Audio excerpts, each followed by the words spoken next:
ชีวาแต่กุศลผลกรรมทำมาย่อมแปลงค่ากลายเป็นทุนส่งผลให้ทุกคนเวียนวนไม่สูญ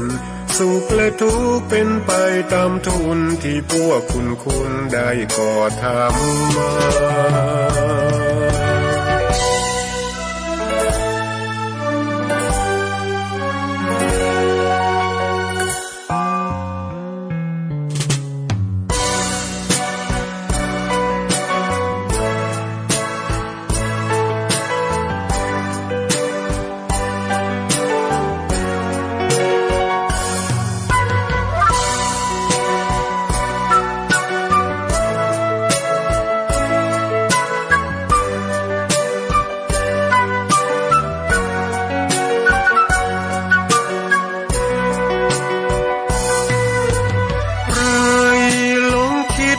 ติดอัตตา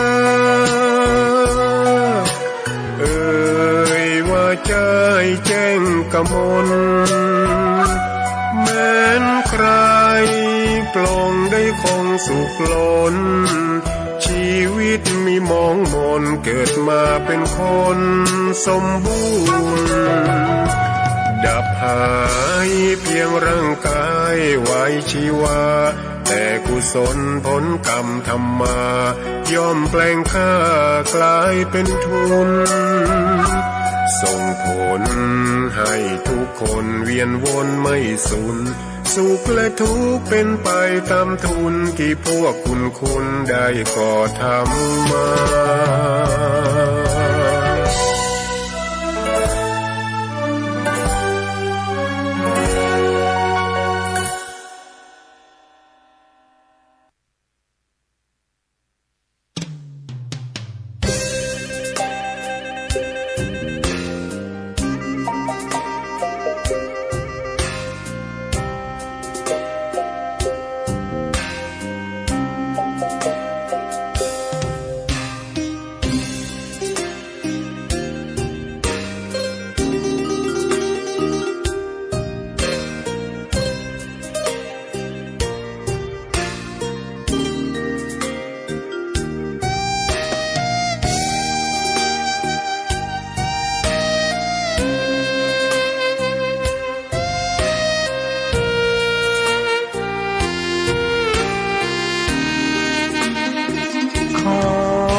ตำนาน1,300 กว่าปีแม่จามเทวีสร้างพระเจดีย์ที่วัดดอยน้อยพร้อมเจดีย์โค้งอีกองค์เคียงคู่อยู่ดอยสลับก้อนหินใหญ่น้อยร้อยเรียงน่าอัศจรรย์พระธาตุสีทองแงนมองฝูงพึ่งทำรังช่างมีมนต์ขลังพลังศักดิ์สิทธิ์บนนั้นกล่าวคำไหว้สากราบสักการะคนลุกคนฉันสัมผัสถึงสายสัมพันธ์คงเป็นลูกหลานเคยร่วมสร้างบุญ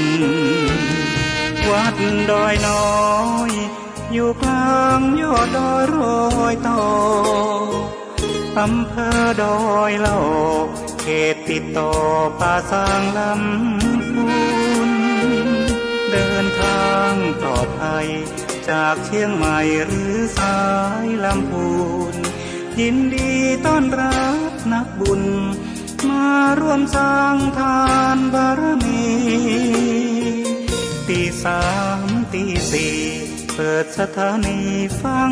ตุลุงยองนักเทศเสียงทองชื่อเสียงดังก้องทั่วฟ้าธานีตัวจริงเสียงจริงวัดดอยน้อยแม่จามเทวีต้อนรับญาติโยมที่มีจิตศรัทธามาร่วมสร้างบุญ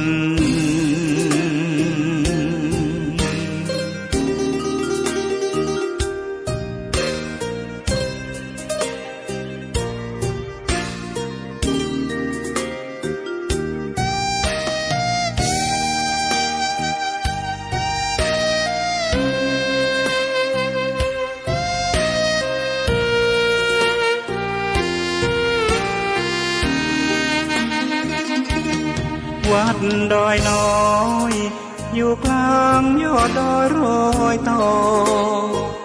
อำเภอดอยละออกเขตติดต่อป่าสางลำพูนเดินทางปลอดภัยจากเชียงใหม่หรือสายลำพูนยินดีต้อนรับนักบุญมาร่วมสร้างทานบารมีตีสามตีสี่เปิดสถานีฟังตุลุงยองนักเทศเสียงทองชื่อเสียงดังก้องทั่วฟ้าธานีตัวจริงเสียงจริงวัดดอยน้อยแม่จามเทวีต้อนรับญาติโยมที่มีจิตศรัทธามาร่วมสร้างบุญ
มีสลึงพึงบรรจบให้ครบบาทจะไม่ขาดสิ่งของต้องประสงค์ถ้ามีน้อยใจน้อยค่อยบรรจงอย่าใจลงให้มากจะยากนาน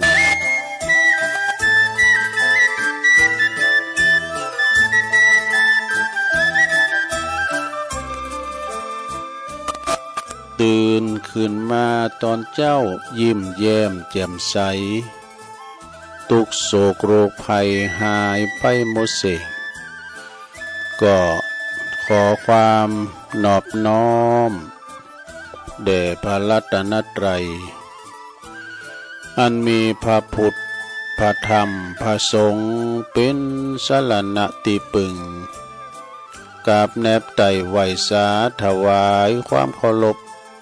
มายังครูบาอาจารย์พระมหาเถรานุเถระท่านเจ้าคณะพระสังฆาธิการพระภิกษุสามเณรเจ้าจุโตนจุองค์กุวัดวาอารามพร้อมตึงสำนักติภักทรงโดยก็ขอความเจริญในธรรมเจริญปอนมายังบรรดาปอออกไม่ออกศรัทธาดันสาธุชนนักศีลนักบุญคนดีทั้งหลายเนาะบ่ว่าจะปินปอหลงแม่หลงปอลุงแม่ป่าตั้งปีป่าหน้าเอาศรัทธาตินจองห้องวัดเท่าแก่หนุ่มกำใจยิงต่างหลายแตกตื่นมื่นตาก็มางุมสวามหาวิทยุหาเครื่องหับโทรศัพท์ก็ดีก็มาเปิดฟังรายการเนาะรายการนี้เปิ้นก็ตั้งชื่อว่ารายการสัพเพเหระปกิณกะขอนลุงไก่แจ้งรายการเสียงธรรมแสงทองซึ่งก็รับผิดชอบบริหารเวลาดำเนินรายการโดยต้นตัวแห่งอาตมาภาพเก่ากระผมตุลุงนันชัยวัฒนาคเสโนแห่งวัดพระธาตุดอยน้อยตำบลดอยหล่ออำเภอดอยหล่อจังหวัดเชียงใหม่มาพบมาปะกันในยามค่ำคืน ในขณะที่เปิ้นรับเปิ้นนอนกันก็ซ้อหาคุณคว้าเนาะนาสาระนำเสนอสถามานางอู่นางจาก็ปอออกไม่ออกศรัทธาเป็นกูเป็นกีมนะเรียกว่าประคับประคองยามไก่ลุงไก่แจ้งลุกมาหนึ่งเข่าเป่าไฟทำสำหรับอาหารสำหรับกับเข่าเกมโตจะไปวัดไปว่าวันนี้เป็นวันศีลวันพระใหญ่เนอะเป็นวันออกวาสาดูเนี่ยวันนี้วันที่17เนอะวันพฤหัสบดีที่17ของเดือนตุลาคมพุทธศักราช2567เข้ามานี่แล้วเป็นวัน เป็นวันเป็นวันพระวันศีลออกวาสา บางท่านบางคนนะก็ตื่นมาแล้วนะตั้งแต่ตีหนึ่งตีสองมานอนบัดลับก็มาฟังรายการไปนะซึ่งวันนี้ก็จะได้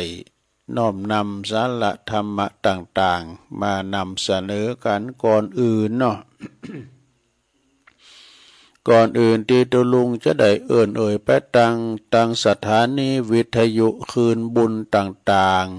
ๆตุลุงก็จะนำไหวพระปินเบิ่งต้นกันเด้อเปิดความปินสิริปินมังกละปินมงคลกับตนกับตัวกับขอบกับครัวเนาะลูกหลานตันเต่าอยู่ดีมีสุขปราศจากทุกโศกโรคภัยนะก็จะได้ขัดเกลาเสน่ห์จังไรตั้งหลายนี้หายไกลแสนยศแสนว่านำป่าสิ่งที่เป็นมังกละปินมงคลเขาคุ้มโหหอฮืนเฮาเนอะอยู่ดีมีสุขขอบโคอบอุ่นเอาแล้วพร้อมแล้วก็กราบหนึ่งกราบสองกราบสามอิมินาสกาเลนะพุทธังอภิปู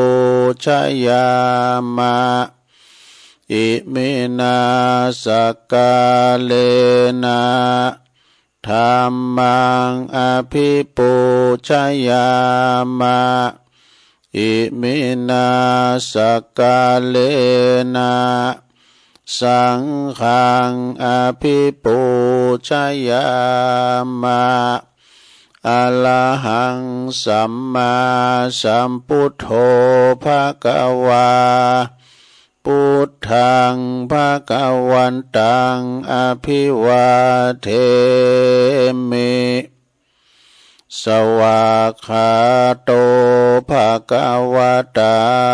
ธัมโมธัมมังนะมัสสามิสุปฏิปันโนภควโตสาวกสังโฆสังฆังนะมามินะโมตัสสะภะคะวะโตอะระหะโตสัมมาสัมพุทธัสสะนะโมตัสสะภะคะวะโตอะระหะโตสัมมาสัมพุทธัสสะนะโมตัสสะภะคะวะโตอะระหะโตสัมมาสัมพุทธัสสะอิติปิโสภะคะวะอะระหังสัมมาสัมพุทโธวิจาจารณะสัมปันโนสุขโตโลกวิโตอนุตตโลปุริสธัมมัสสาลาธิสัทธาเทวมนุสสานังพุทโธภควติสวากขาโตภควตาธัมโม สันติติโกอากาลิโกเอหิปัสสิโกโอปันนะยิโกปัจจตังเวทิตาโปวินโยเหติสุปฏิปันโนภะคะวะโตสาวกสังโฆอุจุปฏิปันโนภะคะวะโตสาวกสังโฆยายะปฏิปันโนภะคะวะโตสาวกสังโฆสามิจิปฏิปันโนภะคะวะโตสาวกสังโฆญาติตังจัตตาลิปุลิสายุคาเนอัฏฐปุลิสาปุคลาเอสาภะคะวะโตสาวกสังโฆอะหุนายโยปะหุนายโยตาคินายโยอัญจลิกาลันนิโยอนุตตลังปุญญเขตังโลกัสสติจายันโตโพธิยามุเลสกายานังนันทิวัตโนเอวังตวังวิจัยโยโหเหจัยยสุจัยยะมังคัลเลอปัลลาจิตาปันลังเกสิเสปทาวิปุคัลเลอภิเสเกสปะพุทธานังอากาปโตปโมทัตติสุนักตังสุมังกลังสุปาปาตังสุโหติตังสุขันโนสุโมโหโตจะสุยิทังพระมจาลิโส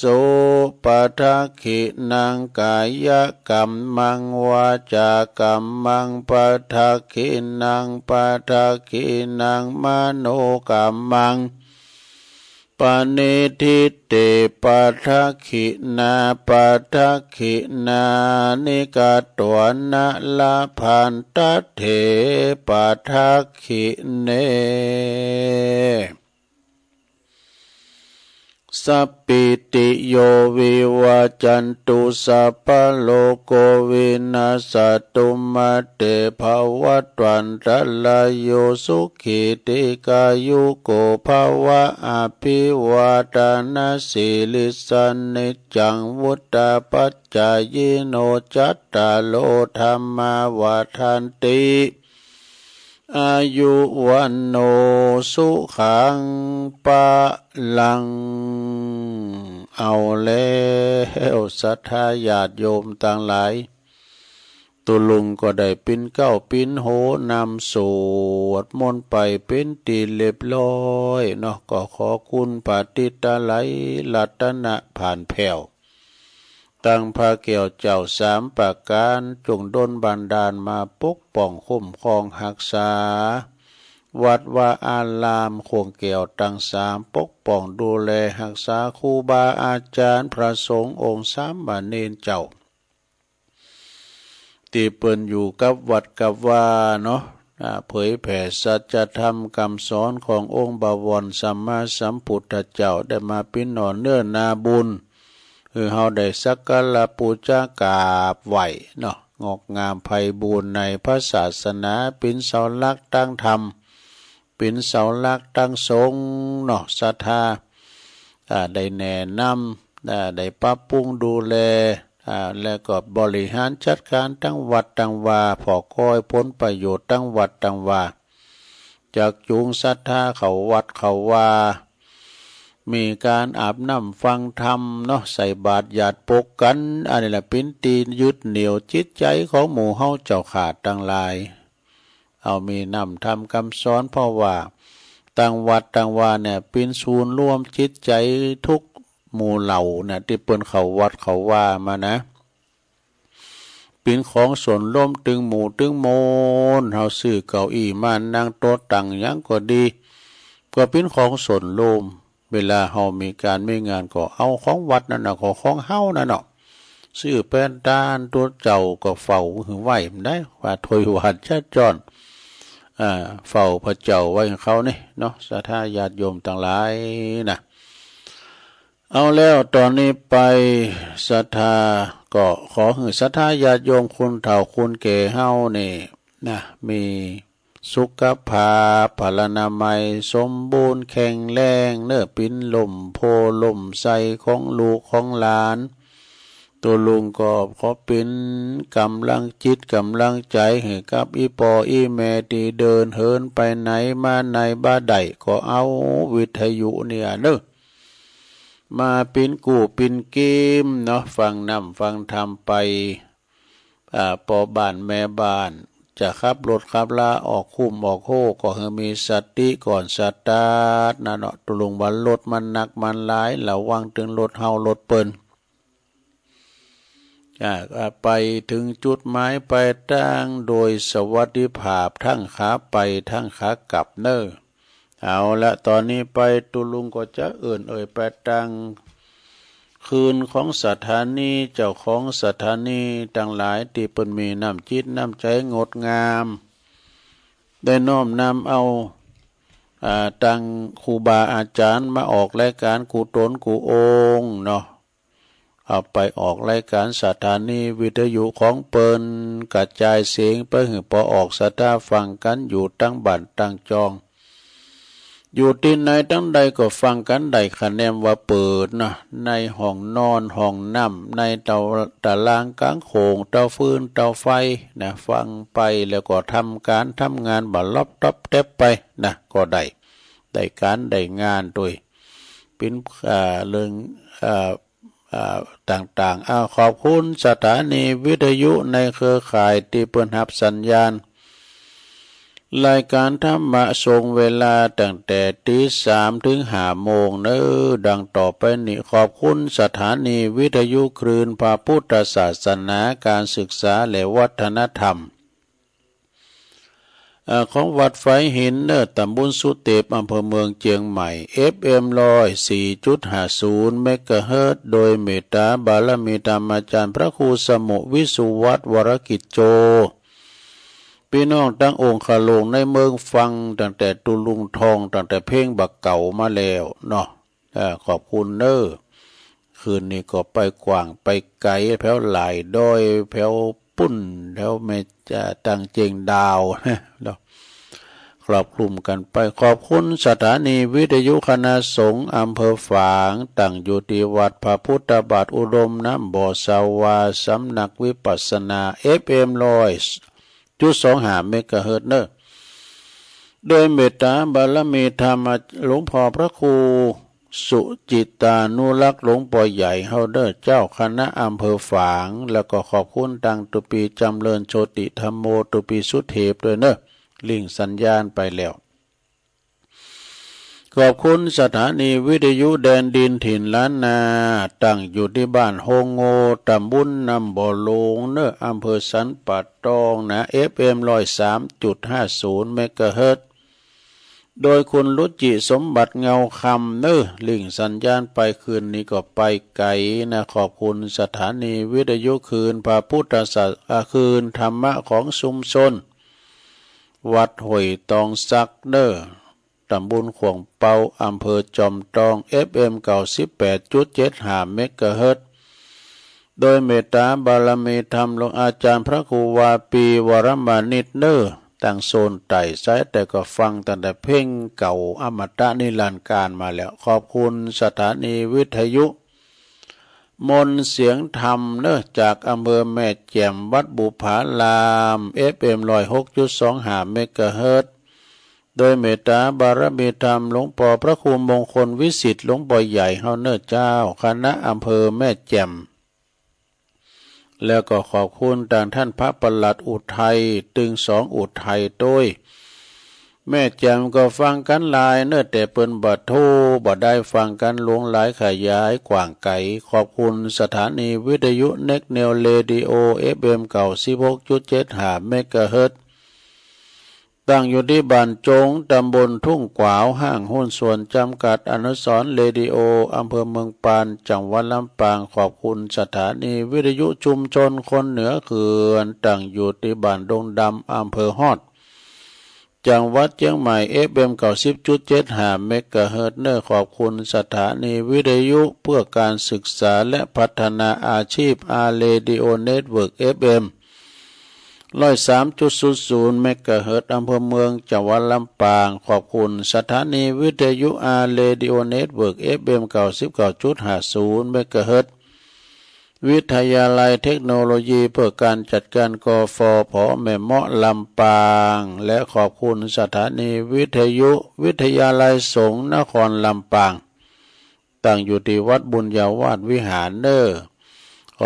แล้วก็ขอ FM 106.50 เมกะเฮิรตซ์โดยอาจารย์ท่านดร.จิรศักดิ์ปันลำเจ้าของผู้อำนวยการสถานีเฮาขอบคุณอาจารย์แอมเรนเนอร์ดีเจแอมลิงสัญญาณไปพี่น้องตั้งลำปางก็ฟังกันกว้างไกล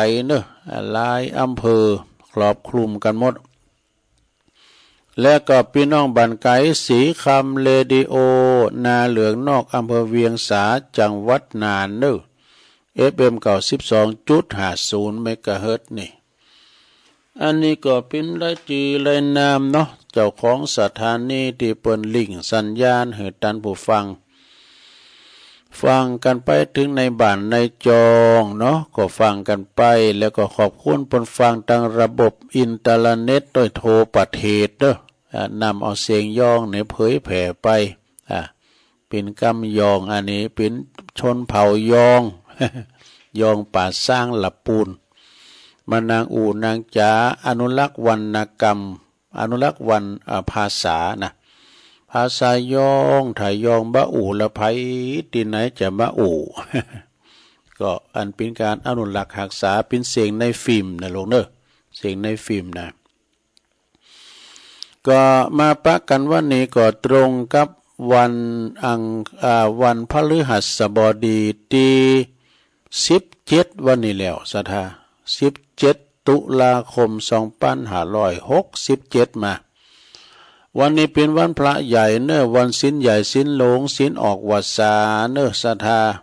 ศีลออกวาสาวันนี้ก็ตื่นจืนกันคือมาก็เก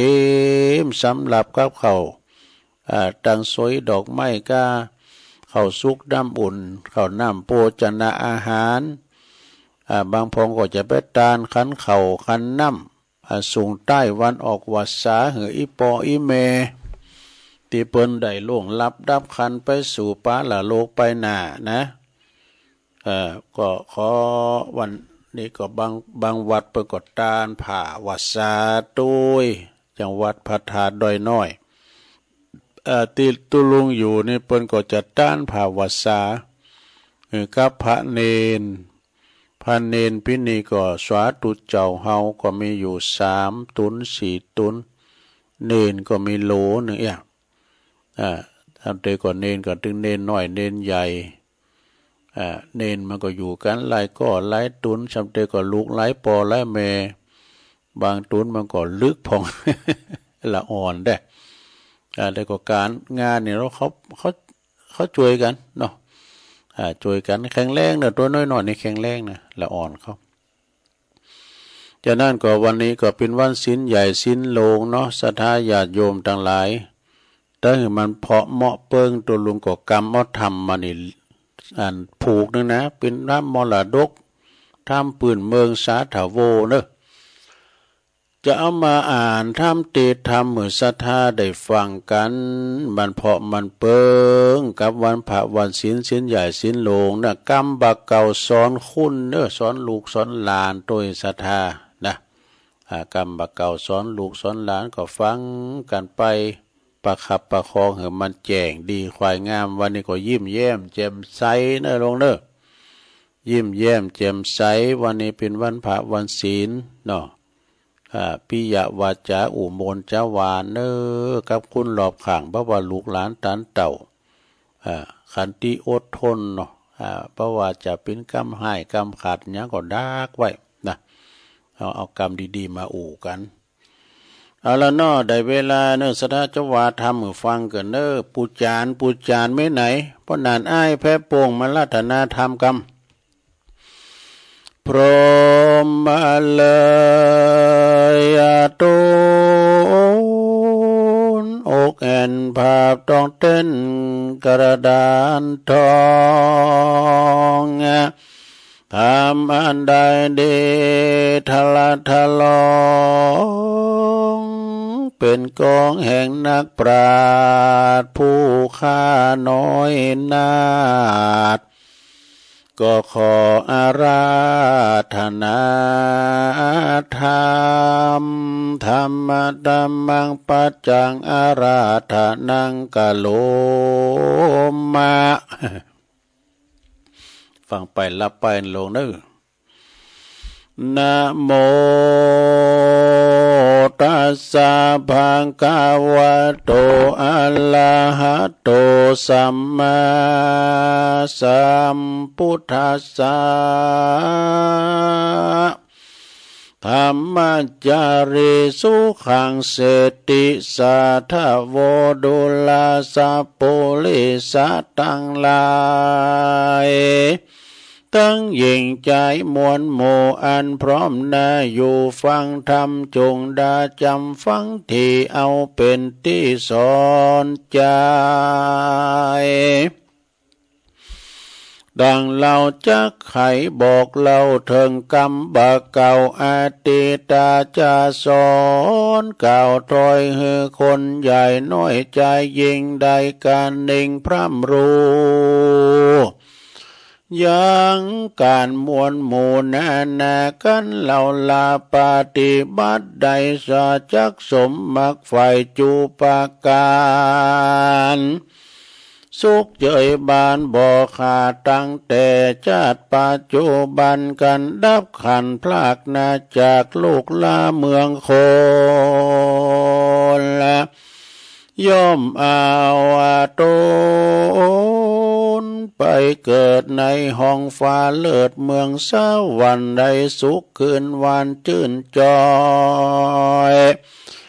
ดังไฟห้อยใจไม้ต้านต่างหลายมวลหมู่จุงอดทาอยู่ได้ฟังบัดนี้แด่เตอมนุสาอันว่าคนยิงใจมวลหมู่อันเกิดมาสู่สงสารกันว่าใครเจยบานชื่นจอยจุงเว้นบาปถอยมัวดำเลี้ยวปากันปั้มเป่งทำจะใจเตียนย่อมได้สดสะดีดังกรรมมีแต่เก้าสอนคนหนุ่มเท่ายิ่งใจเมลวงลายท่วนทานอันเป็นพ่อบานและแม่เลือนนาเป็นกำเตือนสติไว้บ่เฮอได้เครื่องขีได้สวัสดีไปนาดังกำโบราณว่าแม่ยิงแม่ยางแม่กลางไก่หัวแม่หัวไก่ขมแม่จมบ่แล้วแม่แก้วลืมก่อนแม่นอนกลางบ้านแม่ยิงลายทานลายปาการดังจักเล่าขานเก่าจีหือเจงที่ตามเมอันว่าแม่ยิงดีนั้นเราบอกว่าหนุ่มเท่าเลวลามย่อมมีกิริยางามอ่อนก้อมรู้นบน้อมวันตาย่อมไข่จาก่าวถอยด้วยกรรมอ่อนอ้อยวอนจาหวานบ่จาหานหาสัวกาบ่แจ้งด่าคนได้ย่อมเมใจใส่โจมจื่นมักงายกยื่นยอตานแก่โคนพานหนุ่มเจ้าตั้งผีคุดเจ้าและสามเณรมีใจเปลี่ยนตั้งมันขยันมันกะทำการอันบ่เอ็นยันขี้ข้านยังการบ้านเกหา แถมปาการหนึ่งนายิงใจแม่ยิงแม่บานอย่าใจฟุ้งซ่านมัวเมาราทาลิกวนเก่าจื้นสู่เอาตังจู้กาเมอันเป็นตังเสียถอยไหลตุกเอาไม่มาปานแถมปาการหนึ่งเรายิงผู้เป็นเก่าเกหาควรพิจารณาใจยังเงินคำบาทใต้คำแดงอันผัวเจ้าแหวงหามาได้บ่ลักใจตามใจเงินคำใสหายากยามลำบากเครื่องขีหรือมีเปียทิมมีผายญาติมาต้องปาดในตัวหรือเจ็บหัวปวดต้องเจ็บมาใครต้องเบียนควีเราบอกมีเงินบาททุกย่อมมาปาดตัวมาเหตุนั้นยิงแม่บานกวนกึดย่านดายาวไปว่าสิ่งอันใดควรใจหรือควรเมียดไว้เมียไว้รักษากันยิงใดผู้นั้นเราใดไต่เต้าตัวตามเจอว่าแม่ยิงงามพาเสดป่าเฮือเกิดสวัสดีและนาทัดบทนั้นไปว่าแม่ยางนั้นลาวนักปราชญ์เจ้าเก่าจี้ว่าแม่ยิงดังอีบอกเอาไหน การงานใดๆมีอยู่มันบ่สู้กว่าการเป็นคนเอ็นยานขี้ข้านนอนอยู่บ้านได้หรือว่ากินข้าวง่ายเมียนเลี้ยวก่อนละเอวหายนี้ถ้วย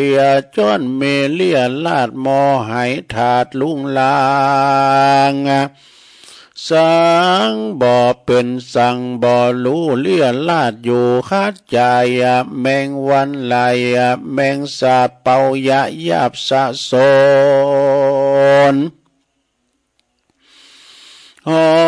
เลื่อนตนเหี่ยฟุ้งใส่กำปุ้งใหญ่เสื้อผ้าลายบ่อไหลเอาห้อยไว้ตามฟ้าเมนักหนาแต่ลาว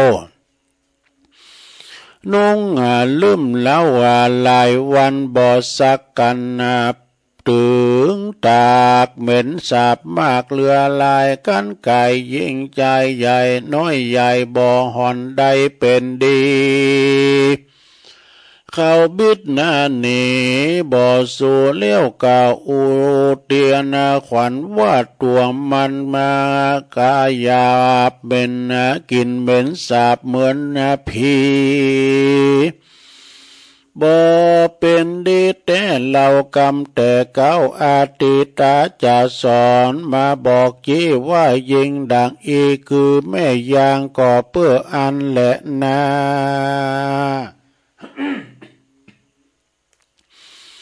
บทหัดนั้นไปแม่กลางกายหัวก็คือ เป็นยิงขี้มัวจาลายกันกินข้าวง่ายเลี้ยวก็แอวบ่รู้ยิบเซวแลลำบ่รู้โทษทำการบ้านใจดื้อดานกาลีสาลิดบ่ดีหลายแหล่ดังแมงดักแด่บ่ดีกินใจเมาวินเฮสูมักแอวอยู่ตามต่างเยอะเอากางไก่หัวแล้วก็อุโมจาลายต่อยิ่งใจใหญ่หน่อยจ้าเก่าถอยนินตาว่าผู้นั้นเป็นอย่างอีผู้นี้เป็นอย่างนั้นเก่ากำดันลายแสงมัน มันจะกำแปงมันจะกำแปงใส่กำบ่อใหญ่แปงหา เก็บกรรมมาเก่าเจียกรรมมาลับลีเมไน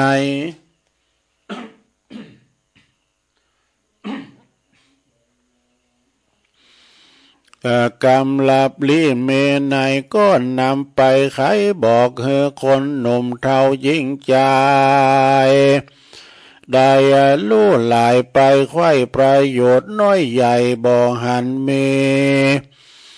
บ่เป็นดีแต่เราเสียเวลาสูญเปล่าสูญโยได้ผ่า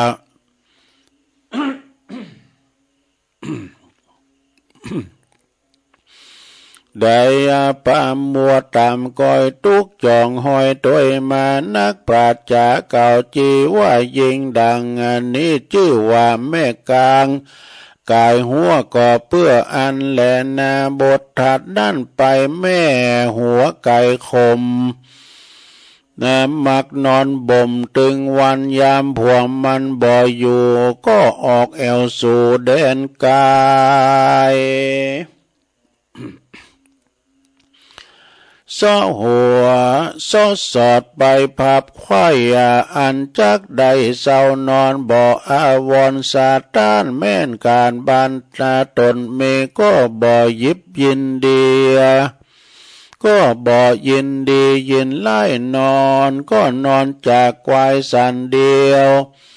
นักปราชญ์เหลียวกล่าวจีว่าแม่ยิงดังนี้ชื่อว่าแม่สุกบ่ลมแม่หัวไก่คมหลังยาวก็เพื่ออันและนาทัดบทนั้นไปแหลมเล่าชื่อว่านางแม่จมบ่แล้วหรือว่าแม่แก้วหรือว่าแม่แก้วเลือนวายมักจะหลายปากย่อยจากคนจากกล่าวถอยคืนวันกันว่านางผู้กันว่านางหันผัวเจ้าตั้งลูกเต่าปุตตาหรือว่าคนนาน้อยใหญ่บอกว่าไก่และไก่ได้จากไข่เก่าอัวหรือเยะอันใดอยู่นั้นลาวบ่ถูกใจเจ้าว่านั้นโสดนางก็มาโคดเครื่องขี้จะส้มจะซ้ำเมจะใจจิตวันไข่เป็นไม้ยังจมบ่หายปากย่อยจากกล่าวถอยบ่เลี้ยวแลนนาบททัดนั้นไปชื่อว่าแม่แก้วลืมก่อนโบราณสอนบอกเล่าว่าแม่ยิงหนุ่มเท่าคนใดเคยเข็นใจต่ำต้อยเคยเข็นใจต่ำก้อยตุกจองหอยเดิมดีมาเป็นมั่งมีมาเป็นดีมั่งเต้าเป็นได้เป็นเจ้าไปลุนก็ลืมข้ากูลพ่อแม่ลืมเท่าแก่ลุงลืมวงสาพี่น้องตังเปื่อนป้องวงใหญ่ปราดจากไขเก่าจีว่าแม่ยิงดังนี้ชื่อว่าแม่แก้วลืมก่อนก่อเพื่ออันแหละนา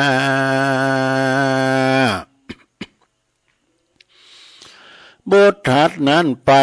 แม่นอนกลางบ้านเมหลายทานหลายป้าการดังกำโบราณแต่ไทยสอนบอกไว้สื่อมาว่าแม่ยิงดังนี้นะลื่นสู่บ่อชอบอยู่เรือนตัวละผัวละลูกผัวแล้วก็แอวเล่นมาแก้วถั่วปูตั้งไฮโลและพายบ่ลูกใกล้ใจหบจ่าป่าเจ้าจุมเป็นหมู่แอวม่วนอยู่ตามใจกันว่าค่ำในบ่อสาตานก่อนนอนกลางบ้านคามมาดังหมูมาเป็ดไก่บ่เกิดไข่เถิงภัยบ่อะไรลูกเต่าตังผัวเจ้าสามิกา แม้นว่าเมินนานมานั่นเราจังไม่เอาเครื่องขีสิ่งอันบอดดีหลายแหล่ย่อมเกิดแก่ตัวตนได้ทาลนหลายหลากได้ตุกยากตัวยมาตัสสมาเหตุนั้นใจยิ่งน้อยใหญ่ตั้งหลายได้ฟังกรรมหมายบอกเล่ายังกรรมบักเก่าสอนปันจุงปากันจำจือเอาอย่าได้หือหายนี้ตั้งบ่ดีกาหยาบจ้าอันเป็นบาปกาหะเหือเว้นตัวยตามเส้นกองทำจักสุขนำชื่นจอยสมดังไฟห้อยผาธนานั่นแหละนาต้านเฮยส่วนอันว่าป้อใจนั้นสายกามแต่ไทยสอนมาว่าป้อใจนั้นเมหลายอย่างเมต่างหลายอันจงปากันจำจืออย่าได้เหือเนหายคือว่าป้อใจป้อจ้าป้อท่ากินกับเมียป้อเนเสียหลายเตื้อป้อราคีเบื่อการบุญมีข้ากูนแต่เรามีหลายข้ากูนแต่เราดังจากเล่าปันหมายกรรมว่าป้อใจนั้นใส่คือรู้ใจใส่การงานบ่เอ็นยันละแอวอาการบ่แล้วลานเนลูกมีเมียแถมเล่าบ่ก็พอเฝ้าดูแลก็พอเฝ้าเล่งดูเมมุดตูพอก้อยบ่เฮตกถอยเครื่องขี่เงินคำเมนั้นใส่หาอันหาใดเมมาก็มานาสาจมจื่นได้ยกยื่นวางปานเฮือเมียมันเฮือเมียจอมควันใจเฮือเขาได้เจยบานแถมปาการนึ่งเหล้าบ่ก็บ่ดื่มเหล้าสูลาบ่สาแหวงหาตังจูใจชอบสู่ยิงใจบ่ชอบสู่ยิงอื่นเป็นตางตื่นป้าวายผ่านนานหลายการเล่นบ่หลีกเว้นก็หลีกเว้นเนไก่เต้าเมใจแผ่กว้างเกิดล้ำสั่งต่างบุญอันจักหนุนเตือมกำเฮือใดลวงล้ำภัยมาน ได้เจอบานไปนาบ่ตกถอยจ้าเครื่องกากันใจได้นาน้อยใหญ่ปฏิบัติได้ตามลายชื่อว่าป้อใจเตี้ยงเต้ดังเก่าแก้ไขมานั่นแหละนาก็เมโดยประการดังกล่าวมานี้แหละนาเนติตังคียาสังวันนาวิเศษจาห้องเหตุยังทำกรรมบากเก่าสอนคนก็บังโกมโสมเรสเด็จแล้วเต่านี้ก่อนแล้วสาธุสาธุสาธุเอาแล้วสาระญาติโยมทั้งหลายที่จริงทำก็ยังแถมลายใบอยู่นะเสียงตุลุงมันนั้นมันขี้ไอมนะก็เขาก็พอสรุปได้ว่าปอดใจนี่ดีนะแม่ยิงก็ดีเหมือนกันดีถึงสองนะแต่เปิ้นเปรียบเทียบกับบดีก็มีเนาะเป็นมรดกธรรมปืดเมืองเด้อกรรมบากเก่าสอนคูณสอนอันนี้กูโพโตเมฆาลวัตอยู่ด้วยกันแม่ยิงก็ไปอย่างหนึ่งพอใจก็ไปมันมีหลายแม่หลายปอ อย่างกำติตุลุงจังวาน่ะแม่ยิงแม่ยังแม่กะจังก้นหัวแม่ตูดตะกัวแม่ขนคัวลงล่างแม่ย่างหมาเหาะ แม่เลาะขอบหัวแม่หัวไก่คมแม่จมบ่อแล้วแม่แก้วตันใจ แม่แก้วตันใจในดีเนอะเหมือนกับแม่ออกเขาเนี่ยเด้อเปิ้นหูการหูงานหูเฮิน3 น้ำ 4หูกินหูตาลหูนาตีปิ้นสีภรรยานะฮักโผฮักลูกฮักเต่าบ่แอวกลางบ้านกลางจองทำเยกินเยวาเนาะทำสำหรับกับเขามจะลูกมามเจ้าเนี่ยโอ้นานพอเยอะลูกหนึ่งเขาเดี๋ยวได้ไปสักโคมแล้วนี่ ก็เดี๋ยวได้ไปสักโคมแล้วก็แม่ไม่ไหนมันนอนอยู่อันนี้พอแม่ยิงนะเนาะแม่ยิงนี่ก็เป็นแม่ยิงตีดีหูหน้าที่การงานเนาะพอใจไปว่าปอใจปอจ่าปอถากินกับเมปอตาเปอุพิปอตาลิแอวกาดป้อน้ำหยาดค้อนก้นป้อน้ำต้นปากกุด ป้อสุดขี้เหือดป้อเดือดเหมือนผีป้อเนแสนเตื้อป้อเบื่อพักกุนป้อปุ่นไหลขี้ป้อกีบไหลก่อป้อย่อไหลจันป้อขั้นไหลตาป้อหามาเตื่อมป้อเหลื่อมโดยคนเนี่ยมีหลายปอเหมือนกันเนอศรัทธาโดยมากก็บดีแต่ปอหามาเติมปอเหลิมด้วยคุณในดีเนอะเหมือนกับปอออกไม่ออกเหมือนกับปอออกศรัทธาเขาเนี่ยนะปอเหลือมด้วยคนเนี่ยโอ้เปิ้นเข้าใดทุกสถานการณ์นะไปวัดอู่ปิ้นนักปราชญ์ไปกาดอู่ปิ้นปอกานายขาย ไปแพะไปป่าไปซอหาเฮ็ดนี่บ่มาบ่ได้เนอะหันไม่ตายขานที่ไหนเอามาแปลงโหล1 เข่า อูเป็นเกณฑ์แกว่นเนอะอันนี้นะเป็นปอดใจเหมือนกับปอออกศรัทธาเขาเนี่ยนะเป็นคุณที่ว่าใจใส่ดูแลครอบครัวเราะเบหาเงินมาจุนเจอตั้งครอบครัวส่งลูกส่งเต่าห้ำเห็นหนังสือเอกมีการไม่งานบางทีก็ฮับจ้างอ่างบายนะเอาแหงเขาตุ๊บเขาป้อได้อยู่กันอย่างมีความสุขเป็นครอบครัวที่อบอุ่นอันนี้ก็คือครอบครัวที่คุณที่เปิ้น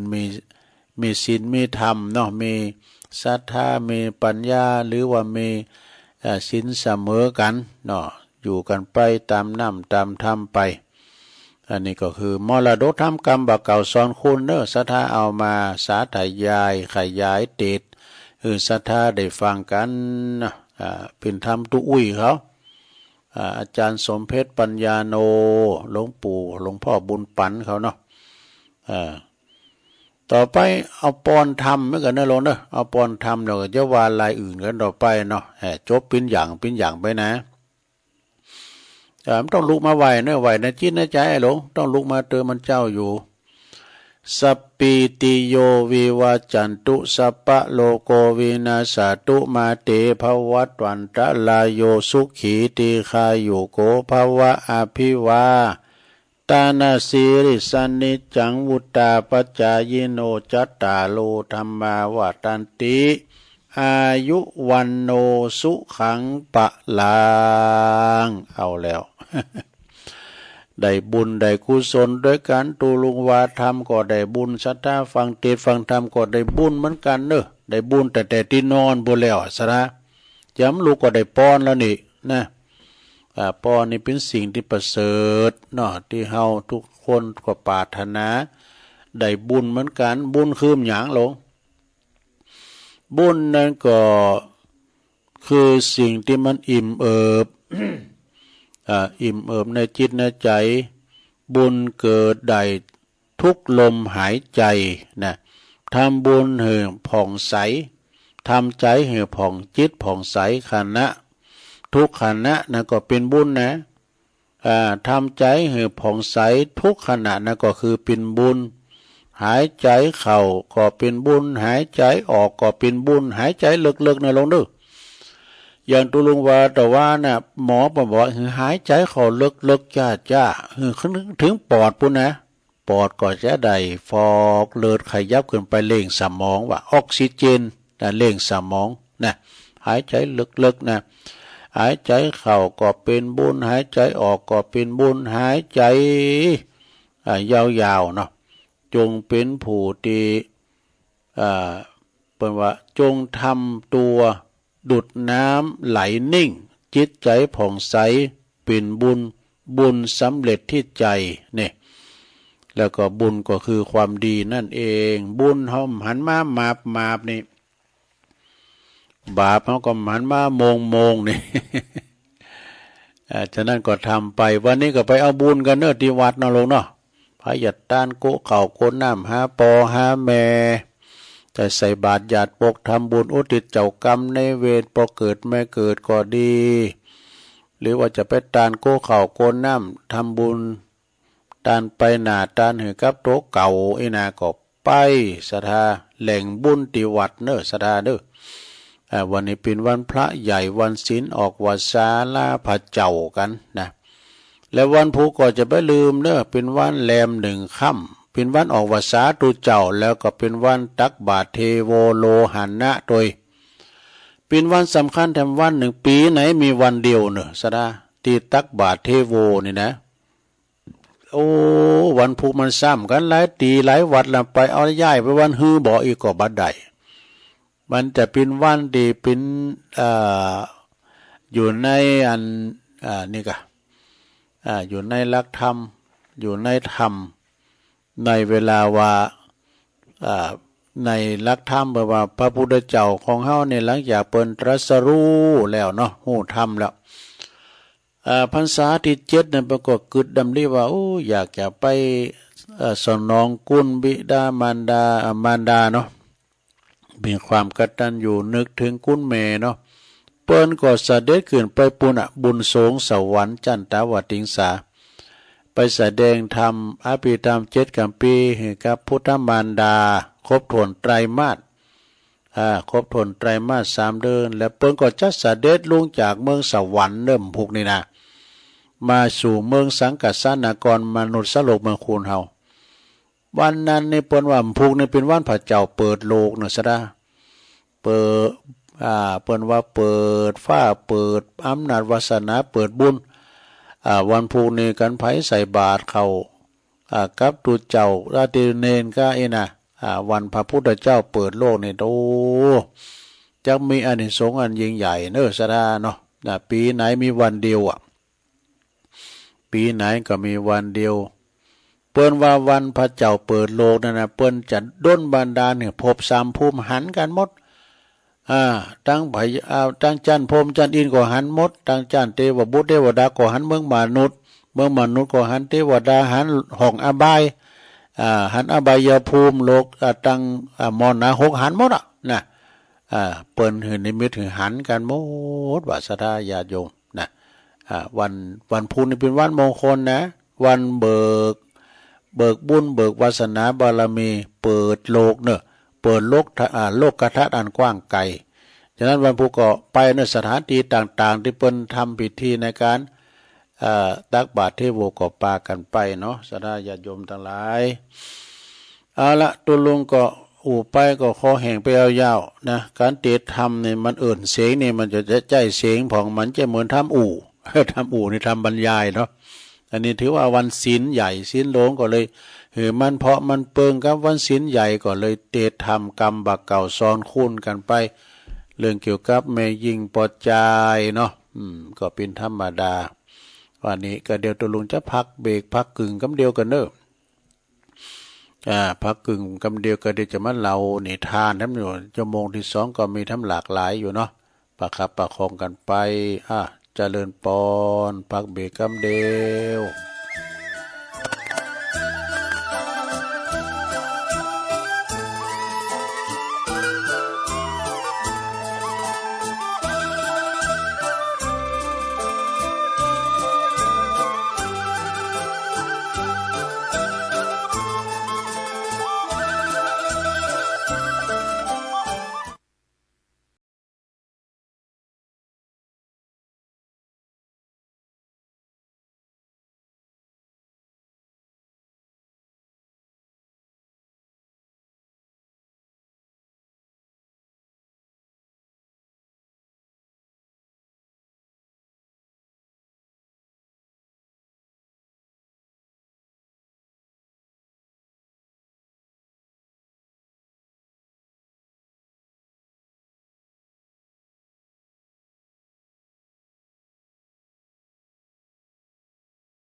เอาแล้วศรัทธาญาติโยมทั้งหลายตัวลุงก็พักเบรกพักกึ่งไปลุกอย่างใหญ่เตียวไปเตียวมายืดเส้นยืดสายเพราะวันนั่งมึนเนาะแล้วก็ตัวลุงก็จิบน้ำลงคอมาอู่กันต่อในชั่วโมงที่สองเนาะขณะนี้ตันต่างหลายก็กำลังรับฟังรายการสัพเพเหระปกิณากะขอนลุงไก่แจ้งรายการเสียงธรรมแสงทองดำเนินรายการโดยตู้ลุงยองก็จะมากันในวันพฤหัสบดีวันศุกร์แล้วก็วันเสาร์เนาะเวลาเดียวกันนี่แหละนะศุกร์เสาร์ติดวันพัดศุกร์เสาร์น้อมนำเอาสาระธรรมะมาพองมาอู่มาเอื่นมาอ่านธรรมมื้อศรัทธาได้ฟังพองอีน่ะเพื่อว่าได้ฟังกันแล้วก็ประคับประคองตื่นจืนขึ้นมากันแล้ววันนี้ก็เป็นวันพระวันศีลใหญ่ศีลหลวงวันออกพรรษาของเจ้าบ้านวันพรุ่งนี้เป็นวันออกพรรษาตุเจ้านะตุเจ้าเปิ้นจับปวารณาวันปวารณานี่ก็คือเป็นวันที่เปิ้นพระสงฆ์องค์สังฆเจ้าอยู่ด้วยกันมาถึง3 เดือนเลยเนาะเปิ้นจะมีการที่ว่าให้โอกาสกันตักเตือนกันนะเต่าที่อยู่ด้วยกันมามีหยังไผมีขอบกพร่องเปิ้นแนะนำตักเตือนกันได้หรอสังคัมพันเต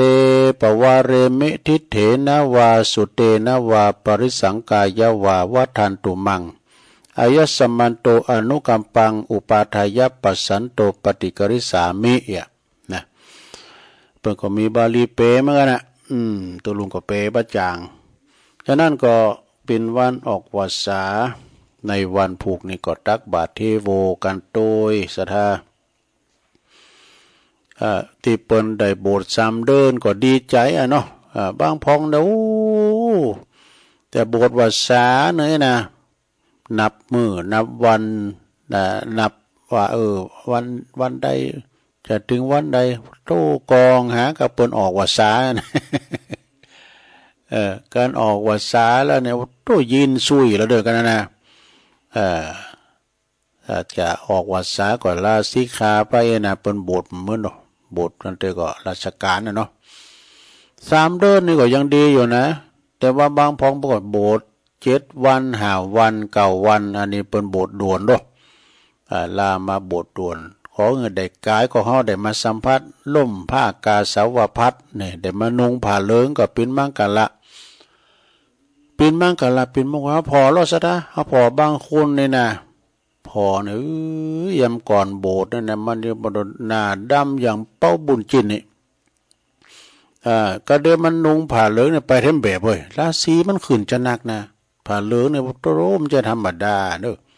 พูนได้ปิ้นผายาเปิ้นบุญผ้าเหลืองมานุ่งผ้าเหลืองอย่าหายผายาดนะซะนะกินข้าวร้อยไหประมาณนะข้าวสะท้านะกะเพราะว่ามีผายาดผายำเนี่ยนี่ผ้าเหลืองนี่ซะนะเวลาละอ่อนเจ็บไข้บ่สบายไห้เจ็บออดแอด3 วันดี4 วันไข้พอจะนิมนต์เจ้าพระเนตรเขาดูไปสูตรโกมบาทเนาะไปเต็ดเกิดเพราะว่าสูตรเต็ดเกิดนะเอาไปตาม3 แยก 4 แยกก็เพื่อจะมีก๊อกมีสังน้ำเดี๋ยวนี้ไม่ค่อยมีเพ่ก็ฮะเพื่อจะมีกุตุเจ้าก็เน้นเขาก็เอาผ้ามาตึงนี่นะกลางอย่างจ้อหนังเนี่ยอยู่กันสีแจงมีไม้เตามีแต๋วแหวนี่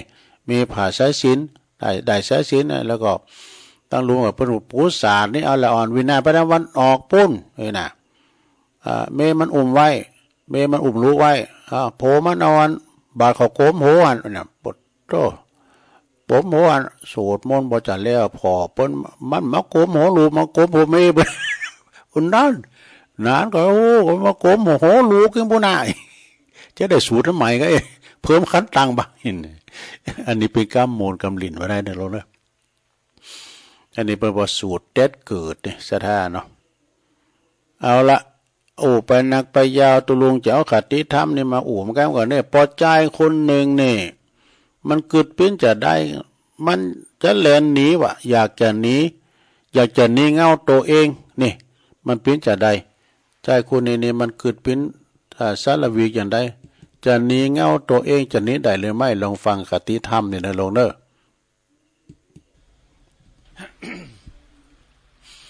มีข้อความอยู่บทหนึ่งสดาญาติโยมทั้งหลายนะ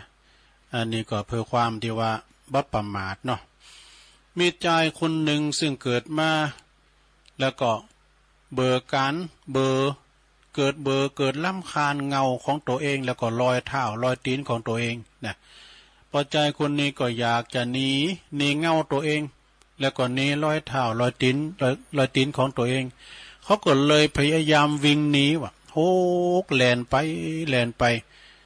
เขาก็วิ่งตั้งแต่เจ้าจนถึงวิ่งไปก็เงาก็ยังติดตามไปอยู่รอยเท้าก็ยังติดตามไปตามเขาอยู่เช่นเดียวกัน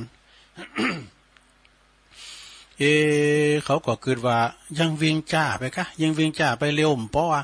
ก็เล็งฝีเท้าแถมโวยตะคือตัวลุงมันโวยก็มอกมาหกตัวมันเต้นเนี่ย มอกมาโลนตัวมันตันเนี่ยนะตั้งแต่เจ้าจะลดบ่ายวะโอ้ยหกแต่หกว่าเงาก็ยังตามรอยเท้าก็ยังตามไปติดอยู่เนี่ยไกลแค่ไหนก็เงาก็ตัวไปแต่ไปพอวิ่งจนกระทั่งว่าเรียกว่าพยายามวิ่งหนีจนสุดขอบฟ้าดูหกแต่หกว่าแต่ในที่สุดเนี่ยสดาญาติโยมทั้งหลายใจคุณนั้นก็หมดแหงหมดสภาพแล้วก็ตายไปเหรอวะนาน หนีตัวเก่าหนีห้อยหนีเงาขณะที่เงาแล้วก็รอยเท้าเขาก็ยังติดตามไปทุกนาทีสุดท้ายก็เลยอันใหม่ Galaxy A06 มาแล้วช่วยป้องกันมิจฉาชีพเพราะมีออโต้บล็อกเกอร์ไปเคิดกันก็มันก็เคิดกับเงามันติดตามเข้าไปตลอดเวลาเนาะแล้วเปิ้นก็มีข้อคิดว่าที่จริงเขาก็วิ่งเขาก็หาลู่ไม่ว่าที่เขาแลนไปนะหนีตัวเก่าหนีรอยเท้านั่นนะมันต้องหนีไปไหนเพียงแต่ว่าเป็นนางอยู่ที่ปื้นเก้าไม้ห่มเก้าไม้เพียงเท่าอีแลนะหอยเท้าแล้วก็เงานั้นก็จะหายไปเองนี่มันก็เป็นข้อคิดที่ดีมากเลยนะในข้อความเปิ้นว่ามันเป็น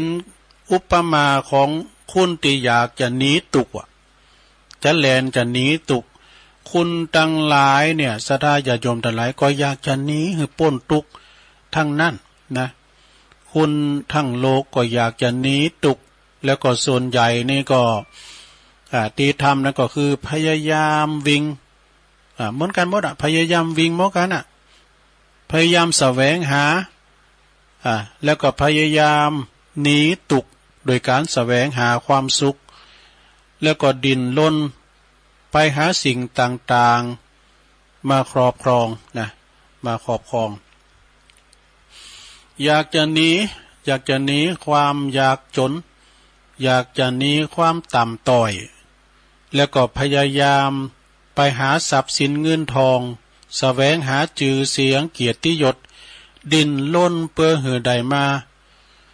โดยความกึดว่าถ้าได้มาแล้วก็จะ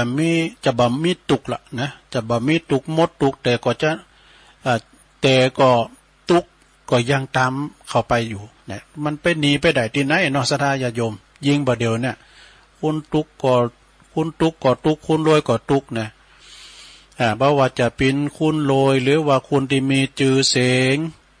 คุณที่มีอำนาจวาสนาบารมีคุณความตุกมันก็บ่เคยหายไปนะเป็นเงาติดตามตนโตเฮาไปเงาและก็รอยเท้านี้ก็คือเปรียบเหมือนความตุกที่คุณพยายามหนี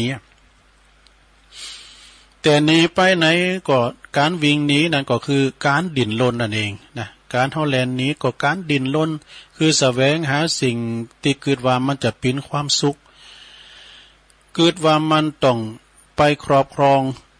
นะมันต้องไปครอบครองหือนักครอบครองความสุขหือนักมันก็จึงจะบัตตุกเงินทองทรัพย์สินสมบัติ บริษัทก็ดีบริวารก็ดีอำนาจชื่อเสียงเกียรติยศฐานะตำแหน่ง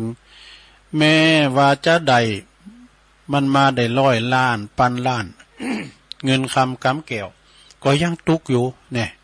ตุกก็บัดนี้หายไปไหนความตุกอันนี้ก็คือตุกว่ายังบ่รวยยังบ่ป้อเตอยังรวยบ่ป้อเตอเนี่ยมันมีวันปอดูเมืองปอของคุณเนี่ยมาดึมไข่มีนะจะสะท้าได้ เมืองปอเนี่ยมันไข่มีแต่ว่ามีเงินแสนก็ว่าได้น้อยอยู่ก็มีเงินล้านก็ค่าได้แถมหน่อยนึงอย่างได้ทำหมดว่า อาจจะเป็นเพราะว่าคนอื่นเขารวยกว่าเฮาจ้ะนี่มันรวยกว่าเฮานี่คือแข่งชิงดีชิงเด่นกันแข่งขันแข่งมีกันนะหรือจะเป็นเพราะว่ามันยังบ่มีความสุขก็มียังมีความทุกข์อยู่มันก็เลยมันก็จะบรรทุกใดอย่างได้ก็ในเมื่อว่าทรัพย์สมบัติหนักๆก็ต้องคอยโหงแหนต้องคอยรักษาโกโจรจะมาป่นเปิ้นจะมาลักขโมยอันนี้ก็เป็นทุกข์ทั้งหมด เพราะว่าเมื่อค่ำยามคืนก็ต้องระแวดระวังโกเขาจะมาลูมาจริงมาแยงเอาไอ้น่ะเมืองปอเฮามันมีหรอเนาะศรัทธาทั้งหลายก็ลำพอหรอกคุณเฮานี่มันตุกอย่างใดนะจะเกิดกับความโลภเข้ามาครอบงำวันนั้นได้แนวว่าก็เฮาได้ยินข่าวเนาะแม่อุ้ยวัยเกษียณอายุ70-80 ปีแล้วก็ดูก็ยังเห็นเป็นมาจุหลอกเอาชะตังเนี่ยถอนชะตังออก21 ล้านก็ดูคนลูกเต่าเหล่าล้านเลี้ยงย่ำผอมก้อยเบิ่นพองเนาะโอ้ไปถอนเงินมิจฉาชีพกับหมู่เนาะ21 ล้านเต็มจะถอนคำเดียวนะถอนบ่อยไป2 ล้าน3 ล้านนี่กะฟังข่าวนะเนี่ยก็พร้อมหยังเพราะว่าคุณเฒ่าเปิ้นฮู้หยังน่ะเปิ้นสลึกเอาละเนาะศรัทธาญาติโยมทั้งหลายเอาให้ต่ออีกก่อนกติธรรมวันนี้นะกติธรรมโตจอยศรัทธาญาติโยม ตอนนี้ไปก็เอานิยมกรรมก่อน เอาอันนี้ทำกรรมเนี่ยก่อนนี่เป็นหนังสือขอคิดแล้วก็เป็นหนังสือที่อาจารย์พระครูสุเมธธรรมเสวีมอบหมายถวายตัวลุงมาแต่หึงเอามือเนาะ ก็เป็นกรรมที่ดีๆทั้งนั้นเด้อศรัทธาเด้อนำเสนอบทที่130นี่เอา131เนาะมันจะบอกหวยเด้อบทที่131ธรรมแท้จริงนั้นก็คือภาษาใจวะธรรมแท้จริงนั้นคือภาษาใจบัจจัยภาษาหนังสือเด้อรสชาติของธรรมนั้นก็คือนำไปปฏิบัติเด้อนำไปประพฤติปฏิบัติเปิ่นนำไปปฏิบัติแล้วเมื่อนำไปปฏิบัติแล้วก็จะสัมผัสผลขึ้นที่ใจนะสัมผัสผลขึ้นที่ใจความสุขสบายจากผลการปฏิบัติธรรมนั้นก็จะสุขสงบลมเย็นเนอะสุขลมเย็นสุขสงบเย็นเป็นสุขที่มีรสชาติประเสริฐเนอะผู้นำทำไปปฏิบัติให้เข้าถึงเท่านั้นที่จะได้เสพปนเสพรสชาตินี้ผู้เห็นธรรมเพียงการอ่านเขียนท่องจำย่อมบ่ฮู้ลดมันเด้อการเห็นธรรมต้องนำไปฝึกฝนแล้วก็ลงสู่ใจเฮาต้องนำไปปฏิบัติโดยความเคารพในโอวาทของพระศาสดาธรรมะแท้จริงนั้นก็นำสู่การสละ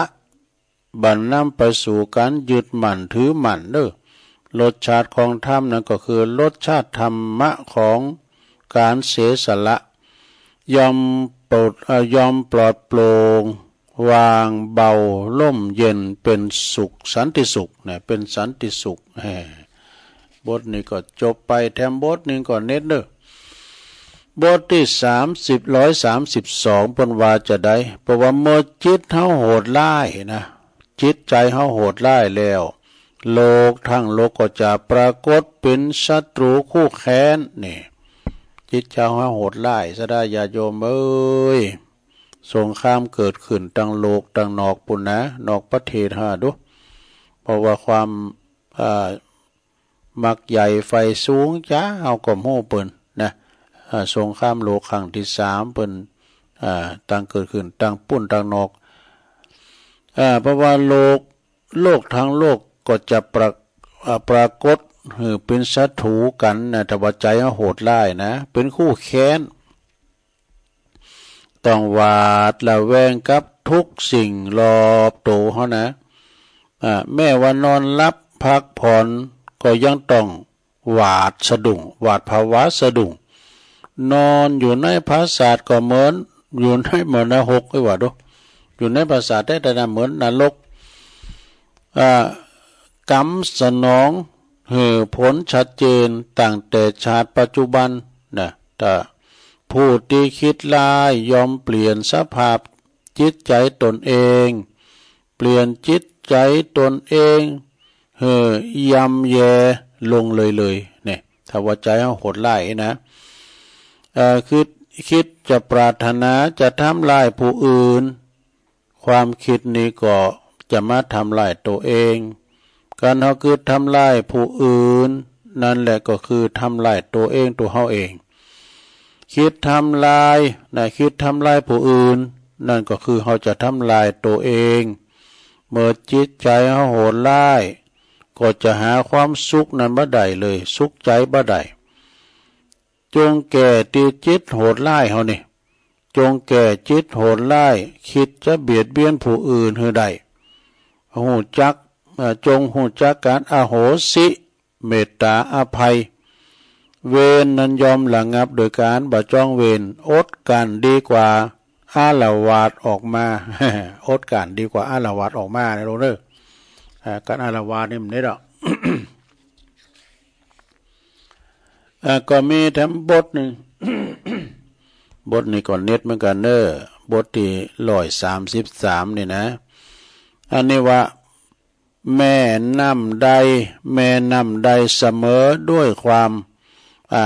ตัณหานะแม่น้ำใดเสมอตัณหาความอยากยอมบ่มีแม่น้ำนี่นะก็คือว่าแม่น้ำสายใหญ่เนี่ยยามน้ำหลากน้ำไหลหลากเนี่ยนะมายังหูจักเต็มนะน้ำหลากมากก็ยังหูจักเต็มแม่น้ำก็คือความอยากในใจถมต่อใดมันก็บ่เคยเต็มเนี่ยมันก็บ่เคยเต็มเนอะความตัณหาทะยานอยากเนี่ยมันทุ้มบัดเต็มผู้ที่คิดผู้คิดถมความอยากโดยการตอบสนองความอยากนั้นบ่ได้ยิ่งตอบสนองความอยากก็ยิ่งเพิ่มพูนเนี่ยหูจักว่าจงหูจักลดละคัดเกลาจิตจงมีขอบเขตในการบำรุงบำเรอตน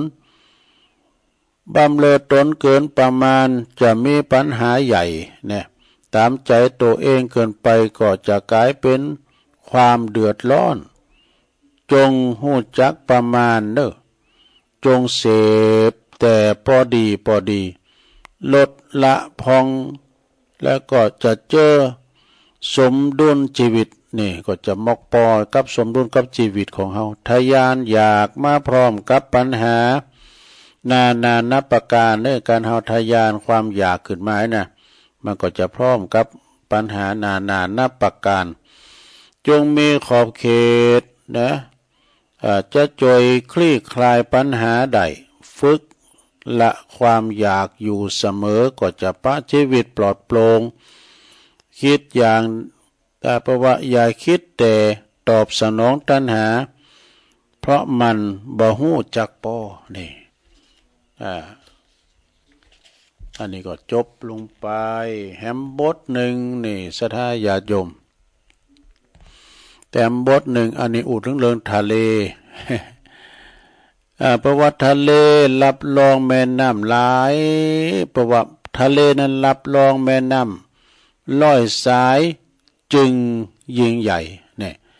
มันลุงอ่าวไทยลุงทะเลหมดไอ้นะน้ำแม่ปิงวังยมนานไหลลงไปมันก็จะไปตอมกันบนอ่าวไทย